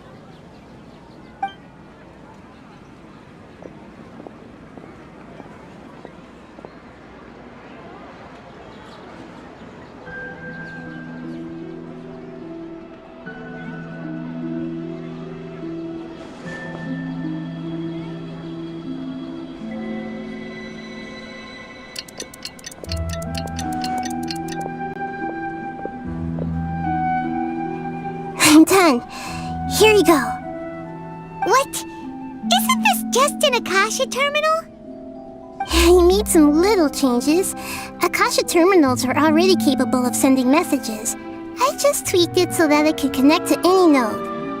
To make something like this? Nahida, you really know the Akasha like the back of your hand. Anyway, We can use this now to record a message, right? Yep. I'll help you save the messages. It should be pretty easy to use. I just can't guarantee the user's status and signal coverage when they're outside the city. We'll never know until we try. At least we're taking the initiative now. Let's go then. Let's expose those sages. All right. Paimon isn't as worried about being separated since it happened once yesterday. But Paimon still isn't happy about it. Okay, see you tomorrow, Traveler. That covers everything that's happened so far. Yes, although the signal was choppy and had some interference, we still managed to receive 2 messages from you when you were outside.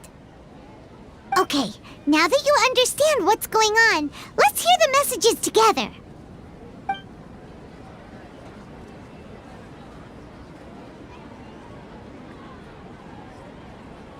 Can't go back. There are countless spaces here. Our Sabzeruz festival in Sumeru City is just one of them. I've entered another space. Before me are flowing sandstone and howling fish. Impossible and surreal sights. All these spaces are empty, except for the occasional ones that contain mute puppets rather than people. I can't sense any human presence.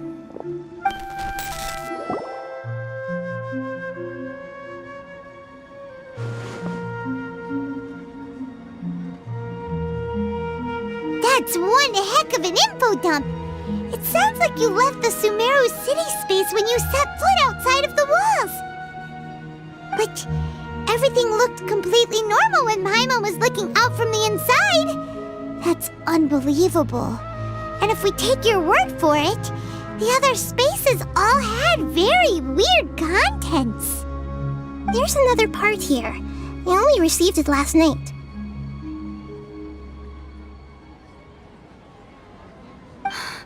These spaces have been disappearing, one after the other, absorbed by something like a sun in the sky. And now, even the final space has also disappeared.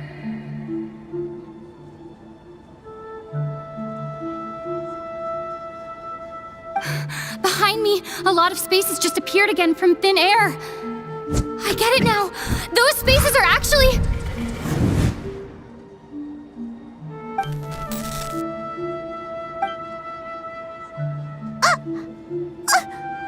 Why did the message end right there? What did the Traveler want to say? What are those spaces? Probably because yesterday just happened to end at that moment. Oh, right. Paimon did hear a beep from the Akasha. Did it come from here or from the message? The message. It should have come from the Traveler's Akasha terminal. After the beep, Traveler said even the final space has also disappeared. Traveler, what do you think that final space could have been?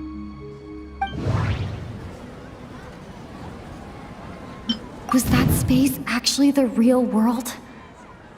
But wouldn't a real space just randomly disappearing like that be catastrophic?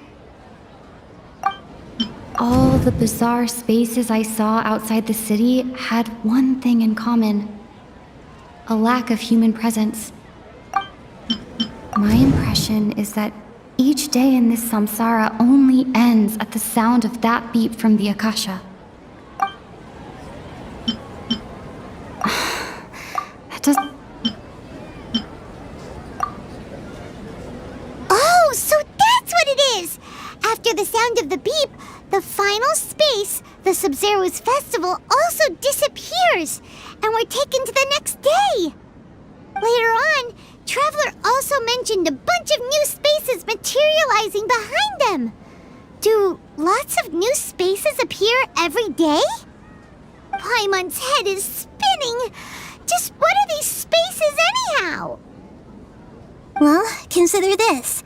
For all the horrors of the Archon War, At its heart, it was just a game where a bunch of gods fought over 7 seats. So no matter how strange or spooky things may look on the surface, maybe all they point to in the end is a small and simple secret. Wow, the Archon War, huh? That's an analogy and a half.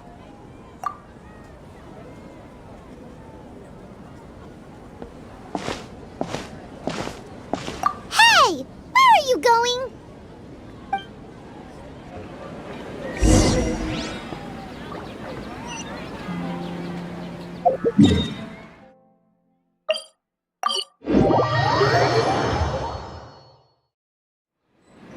Do you want some alone time to think?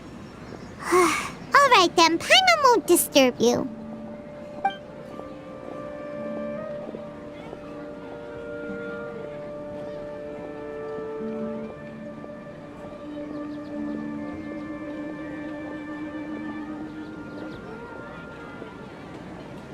The dance of Sabzeruz is about to begin. I'm going to go watch it. Okay. Why don't you go ahead, Dunyarzad? We still have some other stuff to do first. Okay then. See you later. Have you figured it out yet, Traveler? Time is ticking away. Awesome! What is it? Paimon wants to know. Oh, wait, no. Let's meet up with Nahida first. You can tell us both together. This time, we're gonna get to the truth.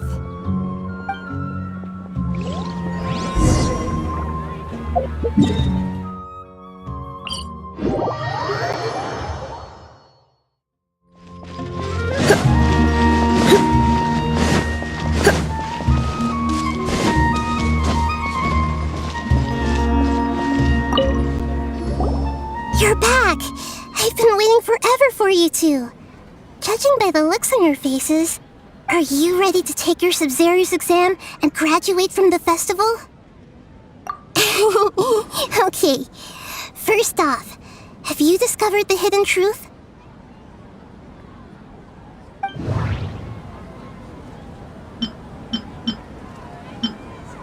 People in Sumeru don't dream. What a strange phenomenon. Okay, Nahida said, the Akasha relies on the power of a gnosis to operate, as it is the manifestation of the God of Wisdom's power. It compiles the wisdom of the entire populace, and it grants knowledge to the people. We've already experienced the Sabzeruz festival many times, and the day of the festival seems to be in a perpetual samsara. Okay, Nahida...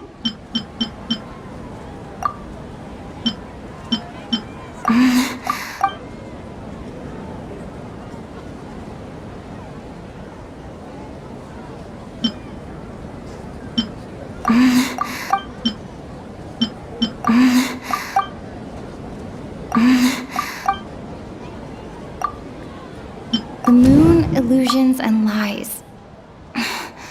What do they all mean?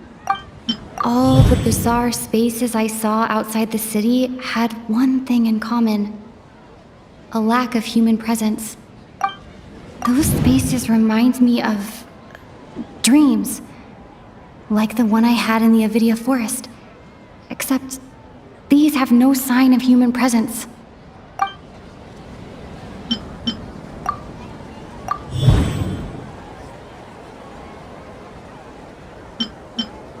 We are all in a dream. It isn't that the people of Sumeru don't dream.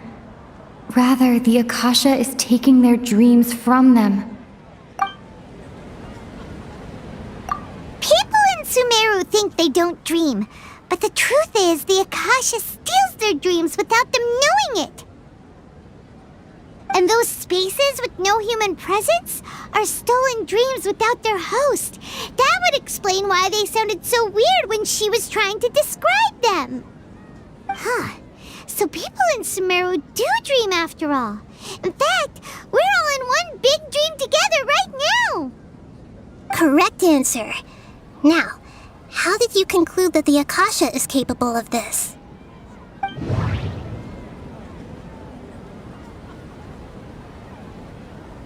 Akasha relies on the power of a gnosis to operate. It is the manifestation of the God of Wisdom's power. It compiles the wisdom of the entire populace, and it grants knowledge to the people.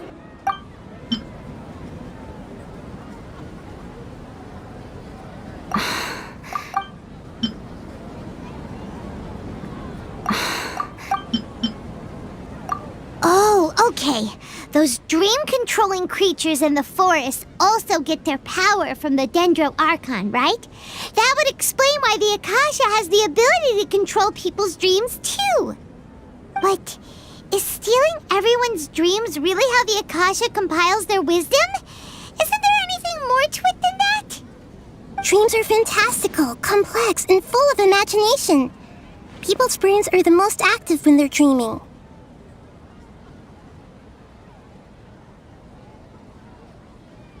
In other words, dreams are rich bundles of human wisdom. So in other words, the complete opposite of how Hypatia understood it.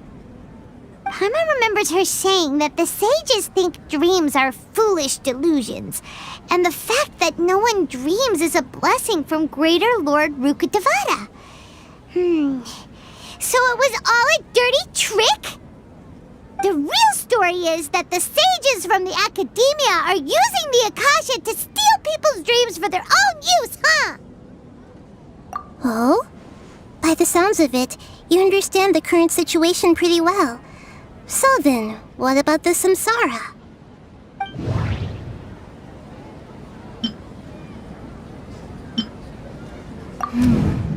The beep is a prompt tone for Akasha operations.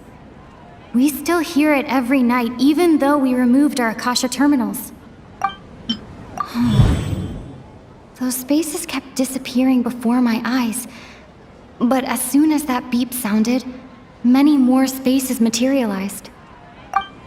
Those dreamscapes kept vanishing. But as soon as that beep sounded, more new spaces appeared. Grand Sage said, "Go celebrate the birth of that god to your heart's content." Did he mean something more? My mind feels exhausted, even though I haven't done too much thinking. What is going on? We've already experienced the Sabzeruz festival many times, and the day of the festival seems to be in a perpetual samsara.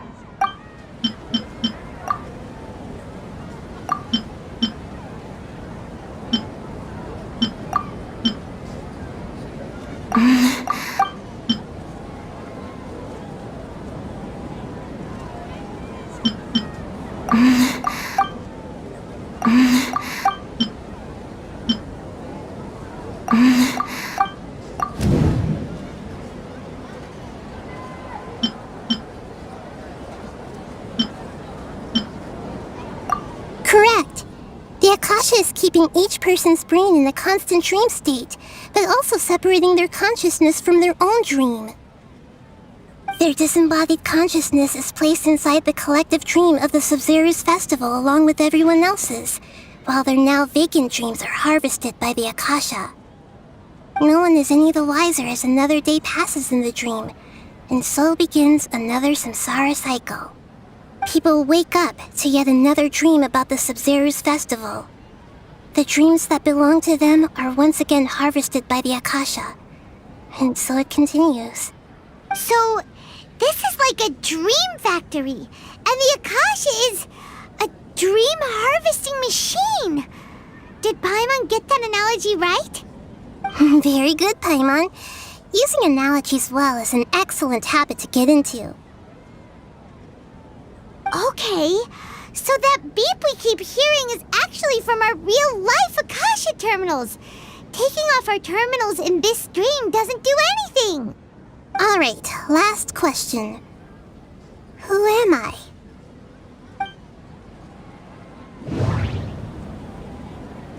They say that alchemical divination is the Dendro Archon's divine revelation. So then, if Nahida has referred to herself as the moon, So you noticed. I thought that one would be the hardest question. That's why I put it last. That wasn't hard at all. Even Paimon guessed that. Everything about you is different. We just didn't want to expose you is all. Now that you mention it, Nahida, you've been hinting to us since the very beginning. It's funny, thinking back to when we were asking all over the place for info about Lesser Lord Kusanali. Paimon didn't expect to meet you like this. Yes, those can wait until we're back in real life. On the other hand, I'd be happy to answer any more questions you have about here and now. You asked me this question before. My answer was, it would literally blow your minds. Now that you know this is all a dream, this answer should hopefully make more sense. Have you heard the saying, don't wake a sleepwalker? Likewise, if someone suddenly had told you all this instead of you learning it on your own, your notion of reality and dream would be thrown into irreversible confusion. I couldn't expose you to that kind of risk. That's why I could only give you very subtle hints and some suggestions. Long story short, I'm really sorry I had to keep you guessing. Firstly, this dream we're in is completely based on reality. People have already experienced this Sabzeruz festival, so it would be very difficult for them to find anything that strikes them as surreal. Secondly, you're probably wondering why people don't have any memories from earlier samsara, right? That's because people don't remember their dreams most of the time anyway. And in any case, their actual dreams are being taken away from them by the Akasha. So whenever they wake up in this dream of the Sabzeruz festival, they don't remember anything from their previous identical dream. That reminds Paimon. Traveler had a dream when we were in the Avidia forest, but couldn't see what it was about after waking up. Is that an example of what you mean? Yes. Only after receiving the blessing of Dendril can a person gain the Dendril element's dream-enhancing power. That explains the feelings of déjà vu. Meanwhile, everyone else has no idea that they are in the Sabzeruz Festival Samsara, while their dreams are stolen from them over and over again.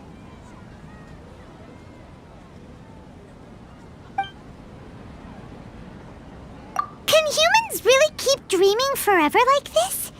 Will it ever end? And if so, when? You might say your mental fatigue has already answered this question.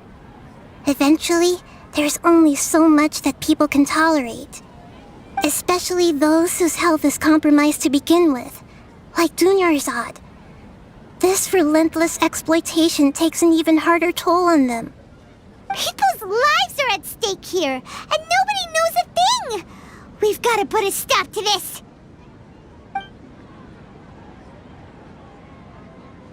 I know, right? Why did they have to base this dream on my birthday? Could it really just be a coincidence? Even you don't know the reason?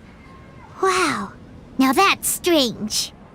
The Academia sages are determined to harvest lots of dreams in a short time, no matter the cost. They have to be up to no good. Unfortunately, I don't know anything about it. Traveler, do you have any information?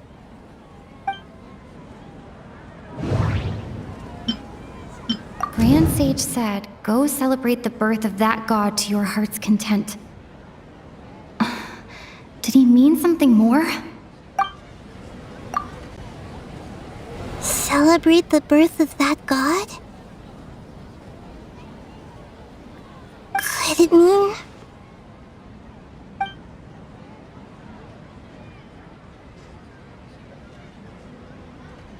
deceiving the people of Sumeru with no regard for their safety? No matter what they're trying to do, this is unforgivable. After we end the Sabzeruz Festival Samsara, we have to look into them. How can the sages of the Academia do this behind their Archon's the end, I'm just the moon. The real sun is long gone. A sun and a moon? Nahida's talking in riddles again. Oh, we're out of time today. I'll tell you how to break free of the samsara tomorrow. See you then.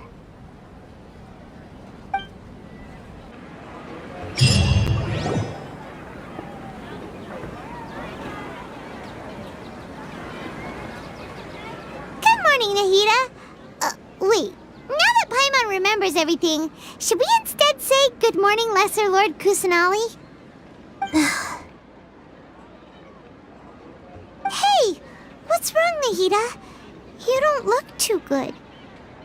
I'm afraid that what you're thinking right now is correct. Did Dunyarzad already disappear? No way! Are we too late? The real Dunyarzad's consciousness has indeed disappeared. It can no longer endure the constant dream harvesting. Paimon can't believe it. Wait, so what about that other Dunyarzad? Just what is she? Is she also going to disappear? She's actually something like a puppet, but not completely. The real Dunyarzad's consciousness could no longer keep playing her role in this dream. So another Dunyarzad appeared to replace her in the dream. Just like the grass and the trees, that Dunyarzad is just a building block of the dream that helps to keep it going. But personality-wise, she's nothing like the real Dunyarzad.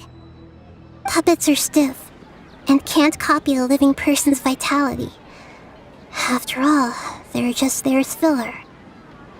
You know, speaking of which, the old Dunyarzad might not have been too different from a puppet. Dunyarzad truly believed that she met you within her consciousness, and it was you who inspired her. So you do remember her after all. Yes. Back then, her family was overly protective of her. No one cared about her personality or thoughts. It was as if she only lived to stall her Elazar. I just gave her a little wisdom so she could look at life in a new way, so that she could be her own person. But even so, she's still far from it. I'm still a long way off from being a real Archon. I couldn't even save her. If I were a competent Archon, I wouldn't have let my most faithful follower die at the Sabzeruz festival with so many regrets. Please don't beat yourself up over it, Nahida. It's the sage's fault, and theirs alone. I'm not beating myself up. All I did was to rationally observe the distance between myself and a real Archon. Don't be like that, Nahida. Even real Archons are still allowed to be sad.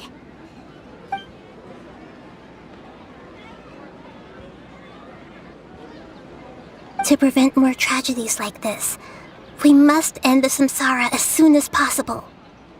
Great, but how do we do that? Although the Sabzeruz festival dream is under the Akasha's control, only humans can dream. Even the Akasha is unable to create them. That means this dream belongs to a host who created it. Huh? So, how should we find that person? Well, if this is someone's dream, then everything here must come from deep within their consciousness. Which means, with the power of imagination, they can change anything in this dream. Imagination? What do you mean by that? Imagination means breaking through what you perceive as normal.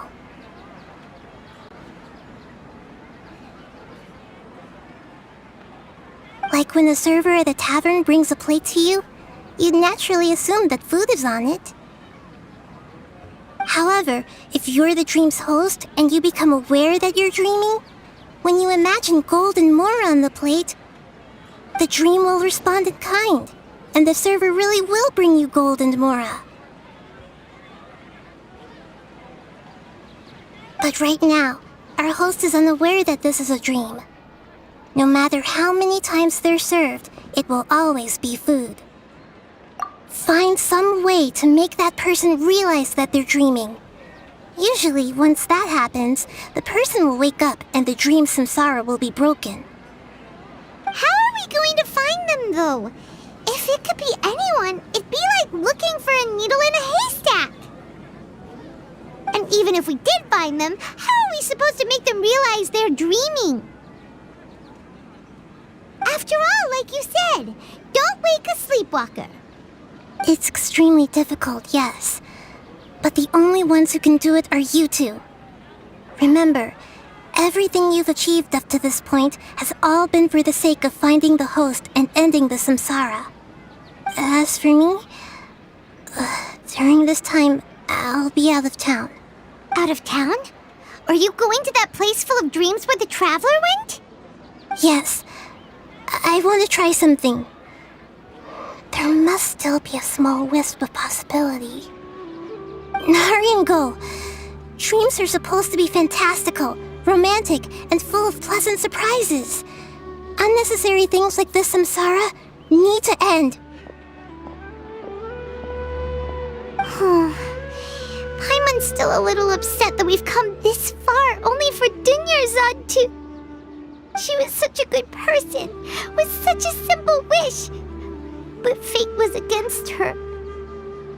Yeah, saving Dunyarzad is what kept us going this whole time. But we mustn't lose hope, Traveler. Dunyarzad would definitely want to see us save everyone else. So let's break the samsara for her sake. Paimon's wondering, do you think the sages would get one of their own to be the host of this dream? Feels like it would be easier to control it that way, no?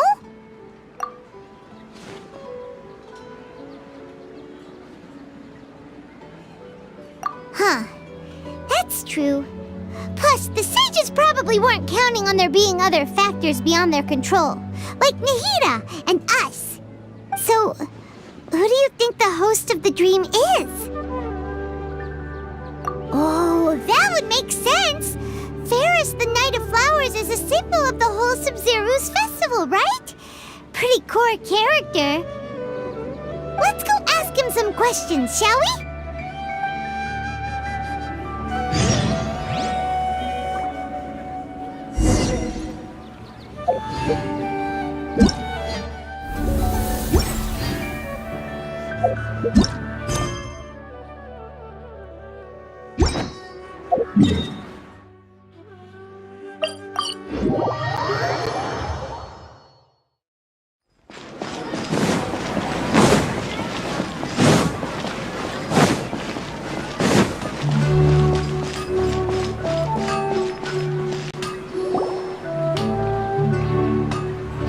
You're back!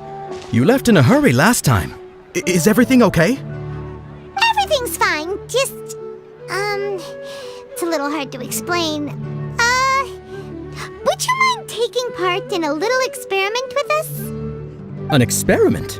That came out of nowhere. I'm listening, though. What do you need me to do? Could you... make a wish? You want me to make a wish? Is that a new Sabzeruz festival tradition or something? Less questions, more wishing! Okay. My wish. Okay. I'm a little nervous saying this out loud, but I want Miss Dunyarzad to be happy. Oh. I noticed earlier that she looked a bit down, and she wasn't really talking to anyone. She just doesn't seem like herself. She's always so gentle and kind, and all the kids love her. I've also wondered if the reason she asked me to be Fairest Knight of Flowers is because I'm special to her, or something. So, you have a crush on Dunyarzad?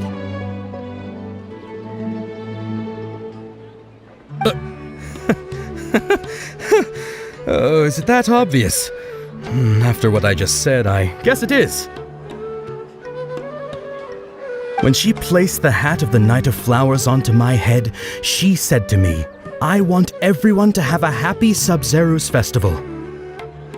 What she didn't realize was that I'm not that interested in how everyone else feels. In that moment, I just wanted to be her Knight of Flowers for the rest of my life. 50 years? 100 years? I'll serve her till the end of time. Okay, yeah, that was a bit much. Felt like the right moment to get it off my chest, but that was pretty embarrassing. Okay, I'm ready to make my wish. I would like Miss Dunyarzad to appear in front of me right now with a smile on her face. Here goes. Please come true. I'm gonna open my eyes. Oh, you're... What? Faki? Sorry, but only one portion of Yalda candies per person. Back home you go. Nice try, you two. Anyway, never mind. I don't need to see her appear right in front of me. As long as she's happy. Guess he isn't the host of this dream after all. Should have expected it wouldn't be this easy.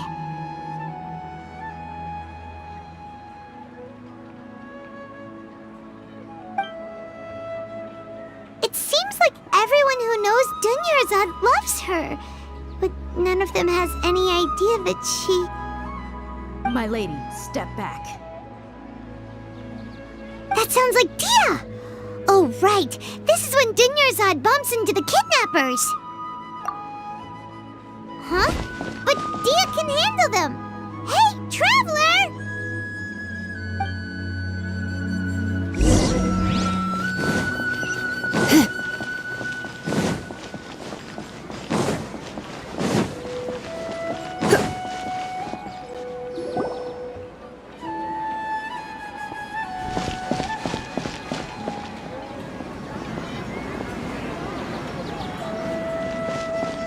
Oh, it's you. Great timing. Please take...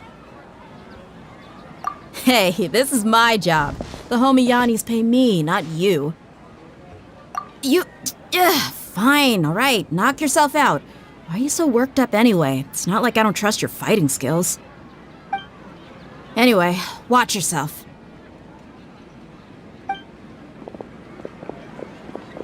So you got yourself some backup. Suit yourself. You're going down. That's close enough. Can't see.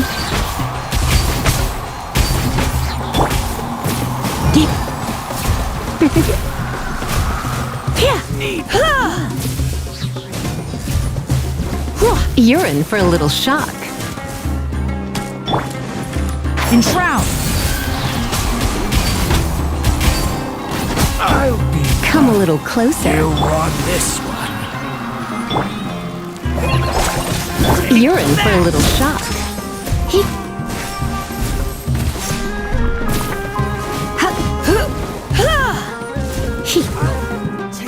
Where do you think you're going? Come a little closer. You're in for... Can't see. I'll be back. Traveler, were you just taking your anger out on those guys? You and Nahida both.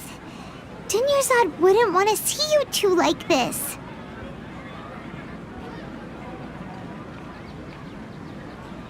Oh, and speaking of her, Paimon just remembered something. Remember how during the first Sabzeruz festival, before the Samsara started, we came here with Dunyarzad because she wanted to pick something up? She said it was because she had forgotten something. Okay, so Paimon's memory is working so far.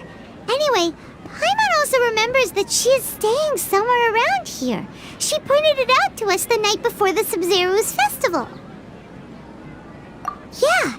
Even if it's only a tiny clue, it'll probably still help us more than this needle in a haystack search.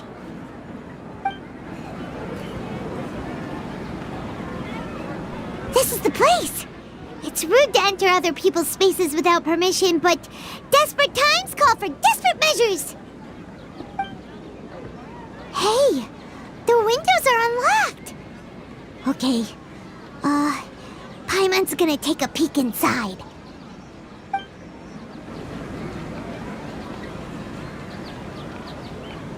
This was only a temporary residence, so there was pretty much nothing inside except this book on the table. Should we open it?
Wow.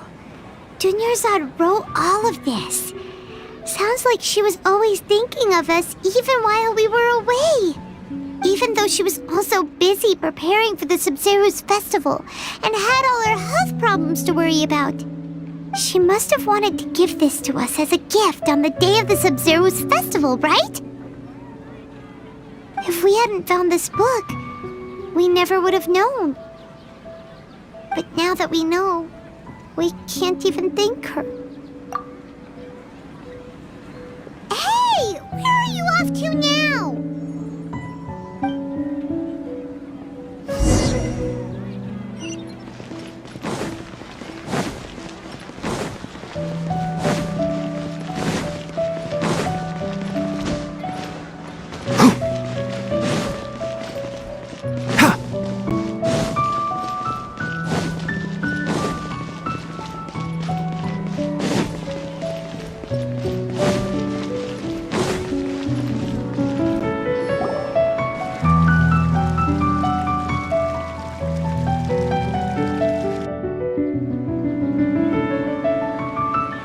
It's Dunyarzad's puppet.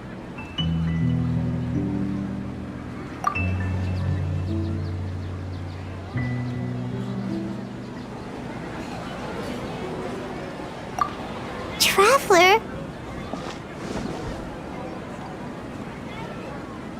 You must be exhausted.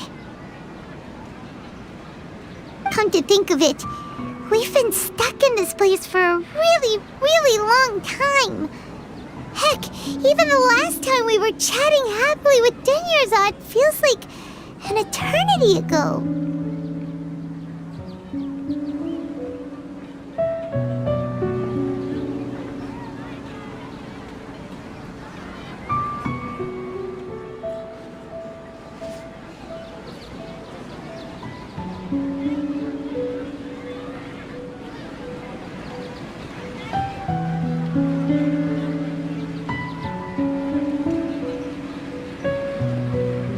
Paimon still remembers when we were sitting here, and the way her eyes sparkled when she talked about Nilu's dance of Sabzeruz. There will always be frustrations in life, but I know that the point of living is not to leave behind any regrets.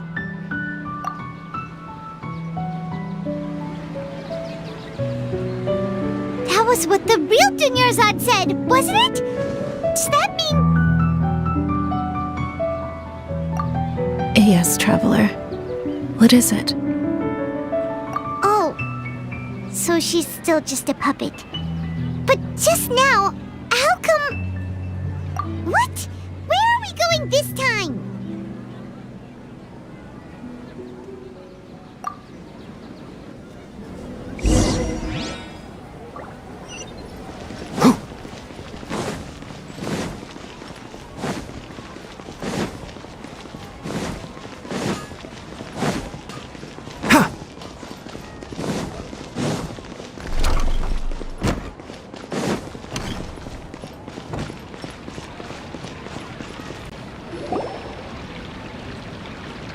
If you continue to resist, we will have to order an investigation into every single event organizer. The Grand Sage has already granted you much leniency. I advise that you exercise tact. How did things turn out like this?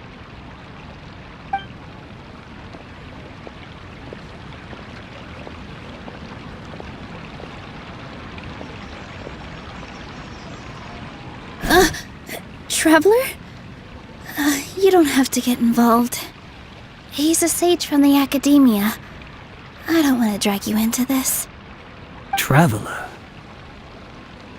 Traveler? What the heck are you doing? If you get arrested by the academia, that's another day gone to waste!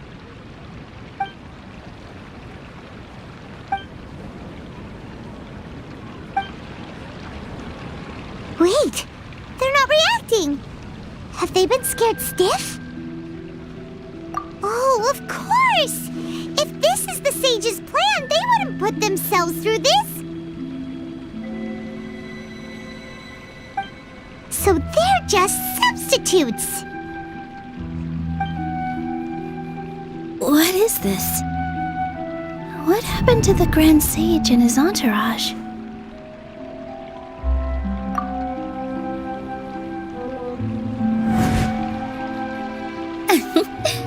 Like I said, they symbolize the goddess of flowers. It's just a shame that all the real Padisaras went extinct after her death. Yes. The Greater Lord brought forth new Padisaras in memory of the goddess of flowers. But she ultimately could never truly replicate that beautiful shade of purple.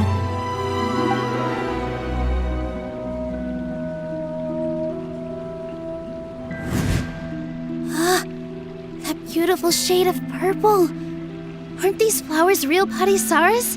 Just like the ones from the legend? I didn't even notice. Tanyarzad, did you find these? But didn't you just say all the real flowers went extinct after the goddess of flowers passed away? So, how? Yeah. What's going on here? Huh? You guys are acting weird.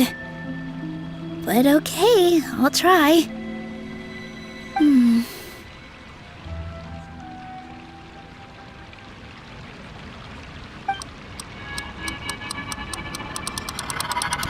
Hey!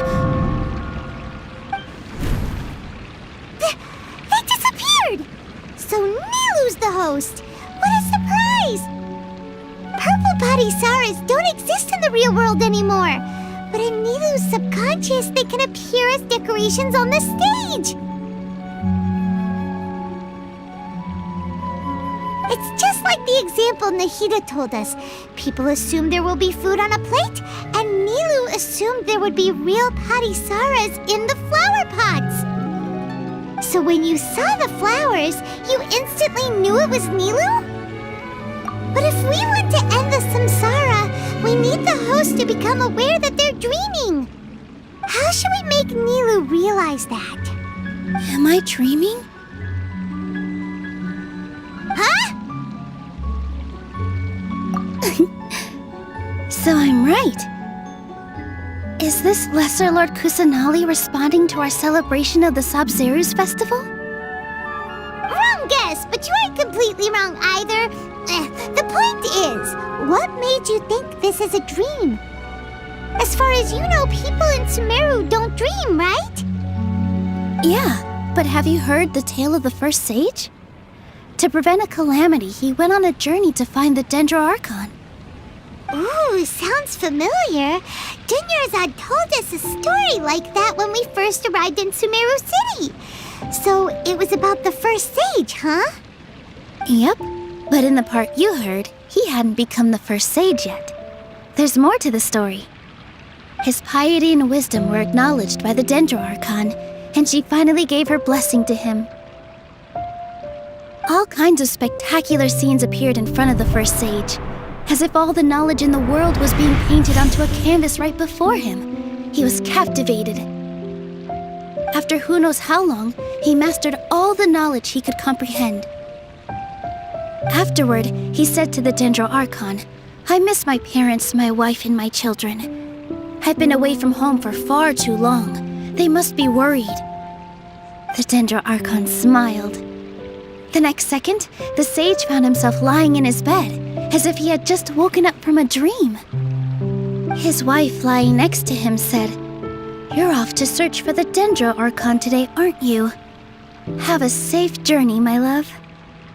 In the end, the first sage took care of many disasters in Sumeru City and founded the Academia. What a happy ending. So, the first sage was dreaming ever since the beginning of the story? He never went on his journey?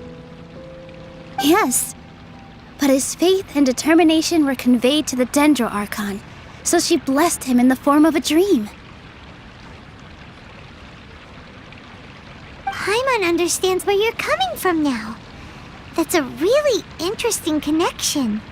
But we really gotta wake up soon, like the sage in the story. I see. Well, it just so happens that today's Sabzeruz festival is almost over too.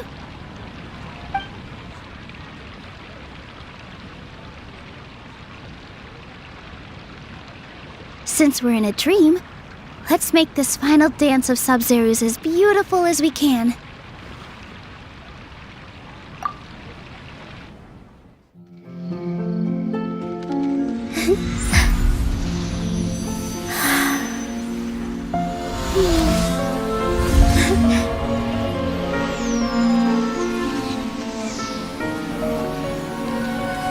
The wait is over, everyone. I dedicate this to our god, the dance of Sabzeruz.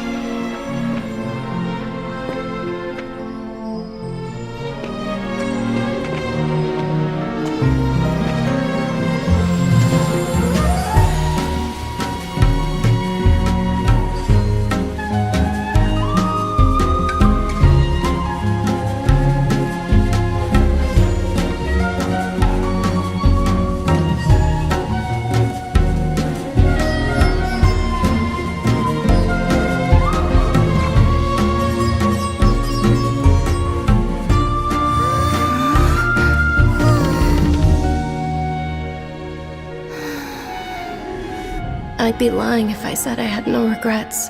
I would have loved to see Nilou's dance.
Feels like she's been asleep for the longest time.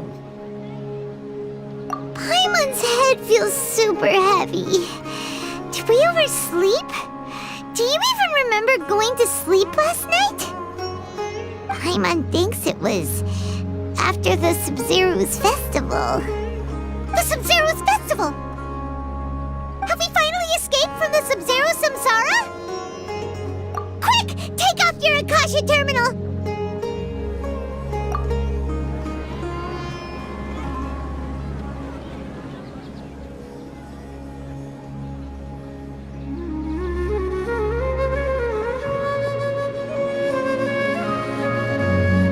She's not in her room! What happened? Huh? What usual spot?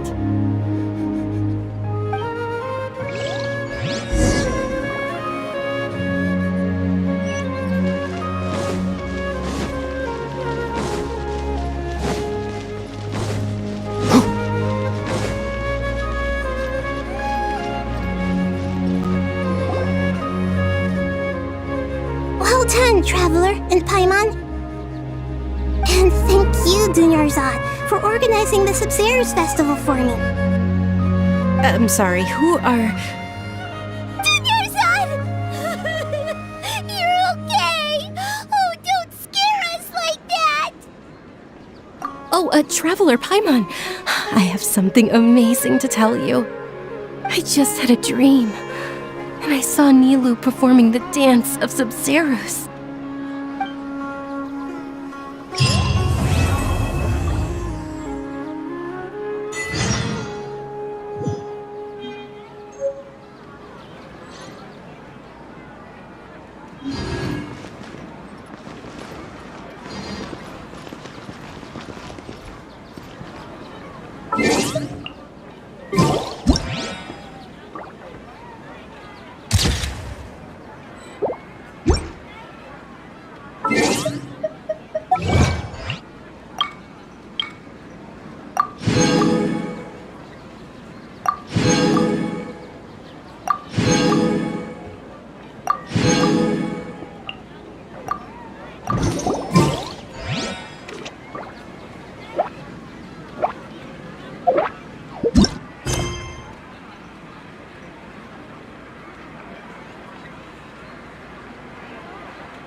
Actually Nahida, aren't you? Paimon felt like Catherine was acting weird when we met at the Sabzeruz festival. And Dunyarzad, did you save her? It's a really long story. We shouldn't disturb her. Her consciousness is still weakened. Let's chat somewhere else. How about by the Traveler's favorite bench?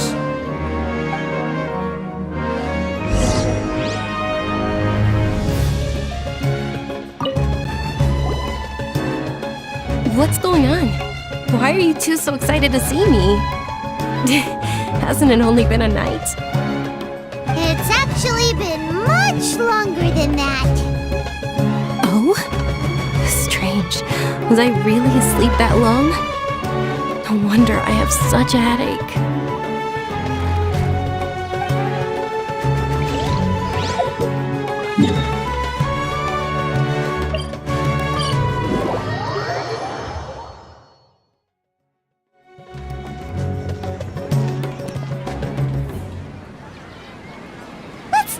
Dunyarzad first. It's such a relief that she's all right.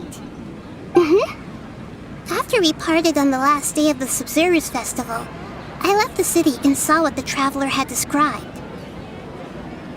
Among the countless dreams, I found one that was growing fainter and fainter. This proved my suspicion. Once Dunyarzad could no longer bear the Akasha harvesting her dreams, her consciousness began to dissipate. But this also meant it escaped the Akasha's control. Such a small fragment of consciousness can't last for very long, though. It will return to its original dream, where both will gradually fade until they completely disappear. I used all the power I had to keep her dying dream alive as long as possible, but it still wouldn't have lasted for much longer if it hadn't been for you two breaking the samsara. So it looks like we did manage to save Dunyarzad in the end. Not a moment too soon. Huh? Why are you two smiling so happily? I thought you'd be so moved that you'd start crying. I need to spend more time observing human emotions. Both are fine. Everyone reacts differently. All right. You two must have a lot of other questions for me, right? After all, you saved my faithful believer. As your reward, I will answer any and all questions. At the Avidia forest, there was this incense that made the Traveler fall unconscious and dream of a huge tree and a red sky.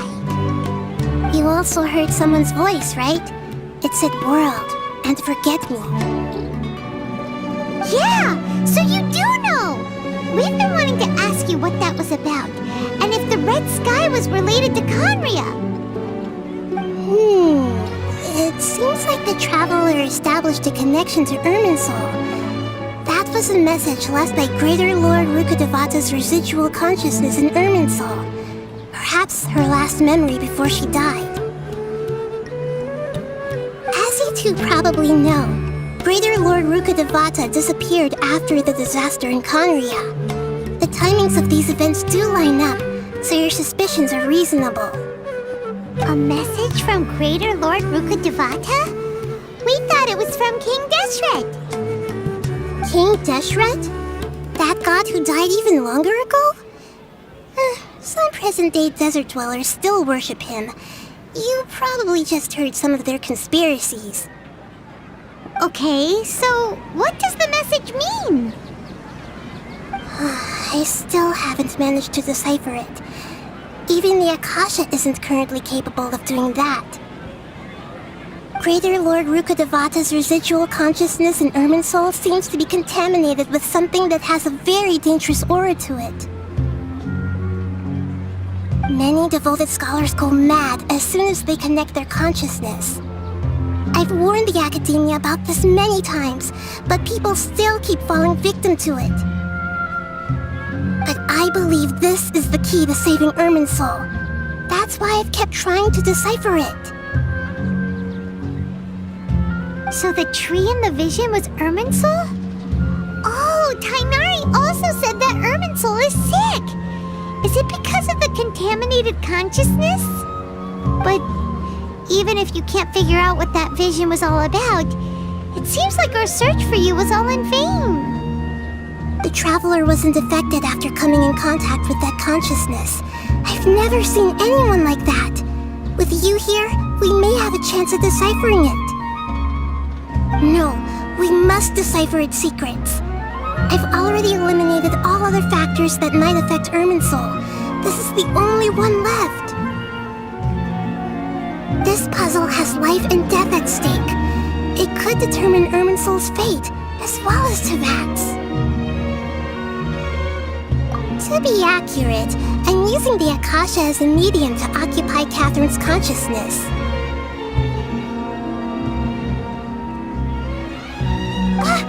How did you do that? Poor Catherine. Does this mean you can also occupy other people's consciousnesses? Theoretically, I can enter anyone's mind as long as they're wearing their Akasha terminal. The Akasha is the legacy of Greater Lord Rukkhadevata. As Lesser Lord Kusanali and the first Akasha terminal, my consciousness has always been linked to the Akasha. I've always respected my people's free will, so I've never actually occupied their consciousness. When necessary, I just borrow this bionic Snezhnayan puppet. Hold on. Did we just learn some deep, dark secret? So Catherine is... No wonder Paimon felt something was off about her. What about your own body? Why do you need to borrow other people's? Don't you live in the sanctuary of Surasthana? That story begins a long time ago. After Greater Lord Rukkhadevata disappeared, the sages found my newly born self and took me back to Sumeru. At that time, I was young and weak. The sages kept me in the sanctuary of Surasthana, ostensibly for the sake of protecting me. But I've hardly heard from them since. However, I do understand that they had hoped to find Greater Lord Rukkhadevata instead of me, a symbol of her passing. So, the sages basically put their new Archon under house arrest? How dare they! Why don't you teach them a lesson, Nahida? In some ways, they aren't wrong. Greater Lord Rukkhadevata was omniscient and omnipotent. Even after her death, the Akasha is still empowering this nation. And I'm still really far away from being able to call myself the God of Wisdom. Moreover, The academia is also more proficient at governing this country. My existence has little meaning. Yeah, you got a lot of believers. Just look at the Sabzeruz festival. Everyone who showed up truly loves you. Thank you for the kind words. But I honestly don't need physical freedom as long as I can connect my consciousness to the Akasha. Trying to find a way to save Irminsul is my life's mission and top priority. I will work on that, and try to live up to being a deity in the meantime. Every once in a while, I will also take up the duties of the God of Wisdom and enlighten a lost soul here and there. Doing all that should be enough. There's never been any big problems with the Academia's governance of Sumeru. This is the first time I've seen them step out of line. I wonder what caused them to go down this path, and what they hope to achieve. Even though the city's residents haven't noticed anything strange, if the Traveler hadn't broken the Sabzeruz samsara, the situation could have become dire. I tried to do some investigating in the Akasha, but I couldn't find anything suspicious. And all the people of interest seem to purposely avoid wearing their Akasha terminals. I think they're deliberately trying to hide something. Oh, that reminds Paimon. In Gandharvaville, there was a sage who had invited Kainari to join some kind of project. Could it be related? Regardless, I need to first investigate the sage's motives, make things right, and punish them if needed. But I'll have to be discreet, or they'll see me coming. You mean how the Akasha stops you from having dreams? Yeah, it's been such a long time. No one's noticed something's up? It's not that no one noticed. It's more like no one cared. Ultimately, it's all rooted in the sage's misdirection. Misdirection? The sages convinced everyone to believe that being unable to dream is a sign of rationality and wisdom. Not dreaming is a badge of honor in Sumeru, even if the truth is that their dreams are being reaped by the Akasha. With their propaganda in place, the sages can maximize their use of the Akasha to facilitate their research. Besides, Greater Lord Rukkhadevata must have created the Akasha in the hopes that it could be used to its full potential. That's why I've never come out strongly against this. Anyway, the perspective advocated by the sages drowned out any voices of doubt. By now, even those who never use Akasha terminals find it too shameful and embarrassing to talk about their dreams. Got it! I hope my answers were satisfactory, seekers of knowledge. To be honest, maintaining Dunyarzad's fading dream took a lot of mental energy. I think I may need to rest for a while. Oh, and you don't need to worry too much about the sage's activities for now. The Akasha won't be able to conduct another project on the scale of the Sabzeruz samsara in the immediate future. Go and get some sleep. Leave everything to us. What a relief. This is truly the most exhausting birthday I've ever had.